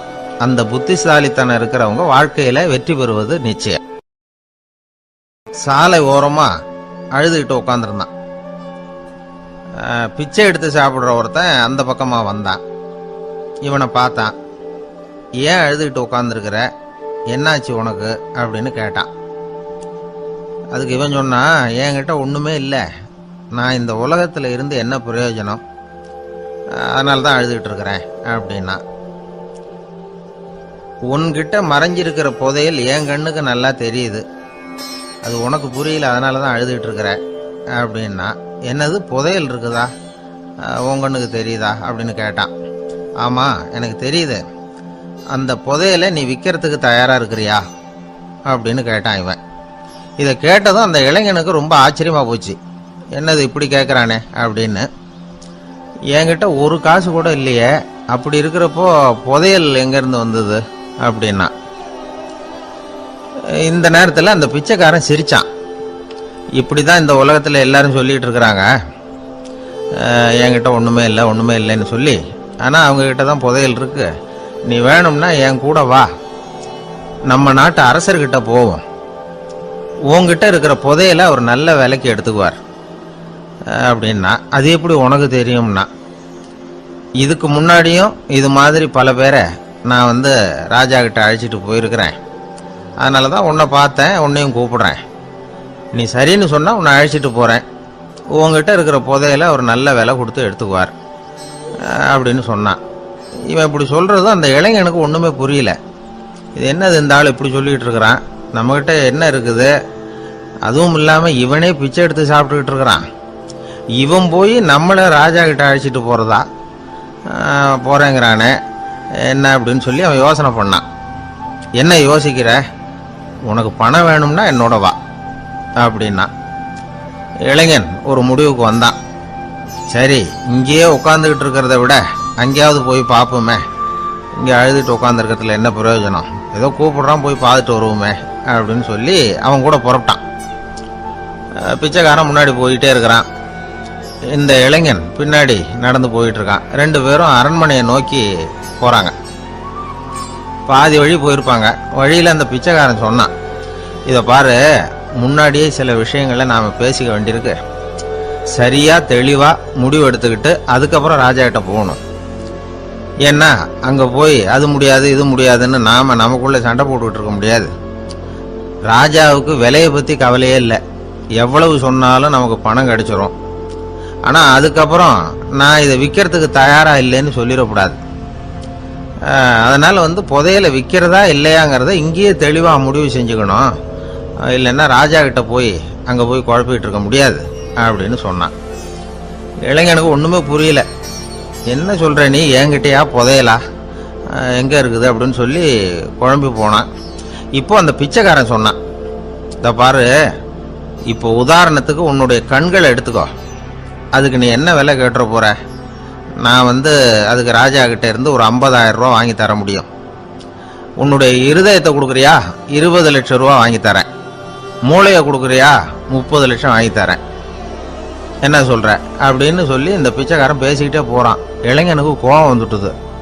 என்ன உளர்ற, உனக்கு என்ன பைத்தியமா, கண்ணையும் மூளையையும் இருதயத்தையுமா விற்பாங்க, என்ன விலை கொடுத்தாலும் அதையெல்லாம் நான் விற்கிறதுக்கு தயாராக இல்லை, நான் விற்க மாட்டேன், அதை கொடுத்துட்டு நான் என்ன பண்ணுறது, இப்படி நான் மட்டும் இல்லை யாருமே இதை விற்கிறதுக்கு தயாராக இருக்க மாட்டாங்க அப்படின்னு சொன்னான் அந்த இளைஞன். இவன் இப்படி சொன்னதும் அந்த பிச்சைக்காரன் வாய் விட்டு சிரிக்க ஆரம்பிச்சுட்டான். இப்போ பைத்தியமானது நானா நீயா, லட்சக்கணக்கான கோடிக்கணக்கான ரூபாய் பொறுமானம் உள்ள பொருள்களை உங்ககிட்டயே வச்சுக்கிட்டு விற்க முடியாதுன்னு சொல்கிற நீ தான் ஏழை, என்கிட்ட ஒன்றுமே இல்லைன்னு மரத்தடியில் உட்காந்து அழுதுகிட்டு இருக்கிறியே அப்படின்னு சொன்னான். இன்னைக்கு பாத்தீங்கன்னா பல பேர் தன்கிட்ட புதைஞ்சிருக்கிற ஆற்றலை புரிஞ்சிக்க முடியாம அவதிப்பட்டு இருக்கிறாங்க. நம்ம கிட்ட என்ன இருக்குங்கிறது அவங்களுக்கு தெரியறது இல்லை. அதனாலதான் என்கிட்ட ஒண்ணுமே இல்லைன்னு சொல்லி அழுதுகிட்டு இருக்கிறாங்க. இதை விளங்க வைக்கிறதுக்கு பெரியவங்க சொல்ற கதை இது. நம்ம கிட்ட இருக்கிற புதையலை நாம தான் தோண்டி எடுக்கணும். உண்மையான புதையல்ங்கிறது உள்ளே இருக்கு. ஆனா அதை வெளியில தேடுற ஆசாமிகள் தான் அதிகம். சராசரி மனித இயல்பு அப்படி. நம்ம கிட்ட விலை மதிக்க முடியாத பகுத்தறிவு இருக்கு. அதை வச்சுக்கிட்டு வாழ்க்கையில முன்னேறதுக்கு முயற்சி பண்ணணும். என்கிட்ட ஒண்ணுமே இல்லைன்னு நினைச்சு ஓரமா உட்காந்துடக்கூடாது. முயற்சி செஞ்சா முடியாத காரியம் எதுவுமே இல்லை. ஒரு ரயில்வே ஸ்டேஷன் பக்கம் வெளியில ஒரு டாக்ஸி நின்றுட்டு இருந்தது. அந்த பக்கமா வந்த ஒருத்தர் டாக்ஸி டிரைவரை பார்த்து சொன்னார், ஐயா உங்க வண்டியில பின் சீட்ல ஒரு மணி பர்ஸ் கிடக்கு, யாரோ மறந்து விட்டுட்டு போயிருக்கிறாங்க அப்படின்னாரு. இல்ல அது காலி பர்ஸ் தான், நான் தான் அதை அங்கே போட்டு வச்சிருக்கிறேன்னாரு டிரைவர். ஏன்னு கேட்டார் அவரு. இதுக்கு டிரைவர் சொன்னாரு, அதை பார்க்குற யாராவது அதை எடுத்துக்கலாம்ங்கிற ஆசையிலையாவது சவாரிக்கு வருவாங்க, அதுக்காக தான் போட்டு வச்சிருக்கிறேன் அப்படின்னார். ஒரு நண்பர் அவசரமா என்கிட்ட ஓடி வந்தார். அப்புறம் சொன்னார், என்னால் நம்பவே முடியல சார், என் பையனா இப்படி அப்படின்னு சொல்லி ஆச்சரியப்பட்டார். உங்க பையன் அப்படி என்னதான் செஞ்சுட்டான்னு கேட்டேன். என்னால முடியாத ஒரு காரியத்தை அவன் சுலபமா செஞ்சுட்டான் சார் அப்படின்னார். அது என்ன, உங்களால முடியாத காரியத்தை அவன் செஞ்சுட்டாங்கிறீங்க, அது என்ன காரியம்னு தான் சொல்லுங்களேன். என்ன 5ஆம் வகுப்புல அவன் ஒரே தடவையில் பாஸ் ஆயிட்டான் சார், அதாவது ஒரே அட்டம்ப்ட்ல பாஸ் ஆயிருக்கிறான் அப்படின்னார். மூச்சு வாங்க. கஷ்டப்பட்டு பரீட்சை எழுதினவன் அவன், இவருக்கு மூச்சு வாங்குது. நம்மால செய்ய முடியாத ஒரு காரியத்தை இன்னொருத்தர் செய்யும் போது அது நமக்கு ஆச்சரியமா தெரியுது. இப்ப சர்க்கஸ் பாக்குறோம், அங்க ஒருத்தர் அந்த இடத்துல தொங்குறார். அதை பாக்குறப்போ அது நமக்கு ஆச்சரியமா தெரியுது. ஏன்னா அது மாதிரி அந்த இடத்துல தொங்குறதுங்கிறது நம்மால முடியாத காரியம். நம்மால முடியாத ஒண்ண அடுத்த ஒருத்தர் ரொம்ப சுலபமா செய்யறப்போ நாம மருள்வது இயற்கை. இதைத்தான் தொல்காப்பியம் மருட்கை அப்படின்னு சொல்லுது. இந்த வியப்பு இருக்குதே, இது 4 வகையில ஏற்படுதான். அதையும் தொல்காப்பியம் தான் சொல்லுது. அது என்ன 4 வகை அப்படின்னா, முதல் வகை எப்படின்னா புதுமையான அரிய செயல்களை செய்வது. 2வது வகை என்னன்னா பெரிய செயல்களை செய்யறது. 3வது வகை எப்படின்னா மிக நுட்பமான செயல்களை செய்யறது. 4வது வகை ஆக்கம் தரும் செயல்களை செய்யறது. புதுமை, பெருமை, சிறுமை, ஆக்கமோடு மதினம் சாலா மருட்கை 4 அப்படிங்கிறது தொல்காப்பியம். இன்னைக்கு விஞ்ஞானம் புதுசா எதையோ கண்டுபிடிச்சுக்கிட்டு இருக்குது. அந்த கண்டுபிடிப்புகளை எல்லாம் பாக்குறப்போ ஆரம்பத்துல ஆச்சரியமா இருக்கு, அதுக்கப்புறம் நமக்கு பழகி போடுது. வானொலி பெட்டி புதுசா வந்தப்போ அதை சுற்றி எவ்வளவு கும்பல், ஒரு பெட்டி பேசுது அப்படிங்கிறது எவ்வளவு வியப்புக்குரிய விஷயம். இப்ப யாரும் வானொலி பெட்டியை ரொம்ப ஆச்சரியத்தோட பாக்குறது இல்ல. வச்சிருந்தாதான் ஆச்சரியமா பார்ப்பாங்க சில பேர். இந்த காலத்துல எப்படி வச்சிருக்கிறாரேன்னு சொல்லி மாறா அதை அலட்சியமாவும் பார்க்க ஆரம்பிச்சுட்டாங்க. மதினம் சாலா மருட்கை அப்படின்னு ஒரு சொற்றொடர் வருது பாருங்க, அதுல கருத்தாழம் உண்டு. எதை பத்தியும் போதுமான அளவு புரிஞ்சிக்காதப்போ ஒருத்தர் ஆச்சரியப்படுறார். புரிஞ்சுகிட்டதுக்கு அப்புறம் ஆச்சரியம் மறைஞ்சு போடுது. மிக நுட்பமான செயல்களும் நம்மளை ஆச்சரியப்பட வைக்குது. ஒரு அரிசியில ஒரு திருக்குறள் எழுதி காட்டுறாங்க, ஒரு முட்டை ஓட்டுக்குள்ள ஓவியம் தீட்டி காட்டுறாங்க. கருங்கல் சிற்பங்கள்ல எவ்வளவு நுட்பமான வேலைப்பாடுகள், அதையெல்லாம் பார்த்து ஆச்சரியப்படுறோம். இது மாதிரியே ஆக்கப்பூர்வமான செயல்களும் நம்மளை வியப்பில் ஆழ்த்தும். குப்பை கூலங்களை கூட வாழ்க்கைக்கு பயன்படுகிற பொருளா மாற்றுகிறவர்கள் இருக்கிறாங்க. அவங்களுடைய செயல் நமக்கு ஆச்சரியத்தை தருது. இடைக்காட்டு சித்தர்னு ஒருத்தர் இருந்தார். அவர் பாடிய 30 நூல்ல ஒரு பாட்டு வருது. ஆற்றல் பிறர் அறிதலின் ஆகம் கிளர்வு உறுதலின் கற்று அறிபாணர் கெழுமிய கோடலின் தோற்றம் உருகவே போற்றல் சால் வியப்பே. ஒருத்தருடைய ஆற்றல் தெரியாமல் இருந்தது, அவருடைய அரிய செயல்களை பார்க்கும் பொழுது வியப்பா இருந்தது, மனசுக்குள்ள கிளர்ச்சி. பாவலர்கள் இவர்கள் புகழப்பாடி மற்றவர்களும் தெரிந்து கொள்ளுமாறு செய்கிறார்கள். ஆக எல்லா வகையிலுமே மக்கள் தங்களுடைய வாழ்க்கையில முன்னேறுவதற்கு வழிகாட்டுகிற ஒரு மெய்ப்பாடு தான் வியப்புங்கிறது. இன்னைக்கு இளைஞர்கள் இதை நல்லா புரிஞ்சுக்கணும்.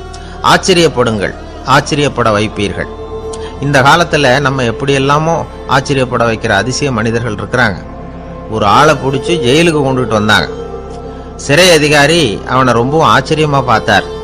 இவன் கேட்டான், ஏன் சார் அப்படி பாக்குறீங்க, நான் இப்ப இங்க வந்தது உங்களுக்கு ஆச்சரியமா இருக்கா அப்படின்னு கேட்டான். இதுக்கு சிறை அதிகாரி சொன்னார், நீ இப்போ இங்க வந்ததுல எனக்கு ஒன்றும் ஆச்சரியம் இல்லப்பா, ஏற்கனவே நீ இங்கிருந்து விடுதலை ஆகி போய் 6 மாசம் ஆச்சு, இவ்வளவு லேட்டா திரும்பி வர்றியா, அதுதான் எனக்கு ஆச்சரியம் அப்படின்னாராம்.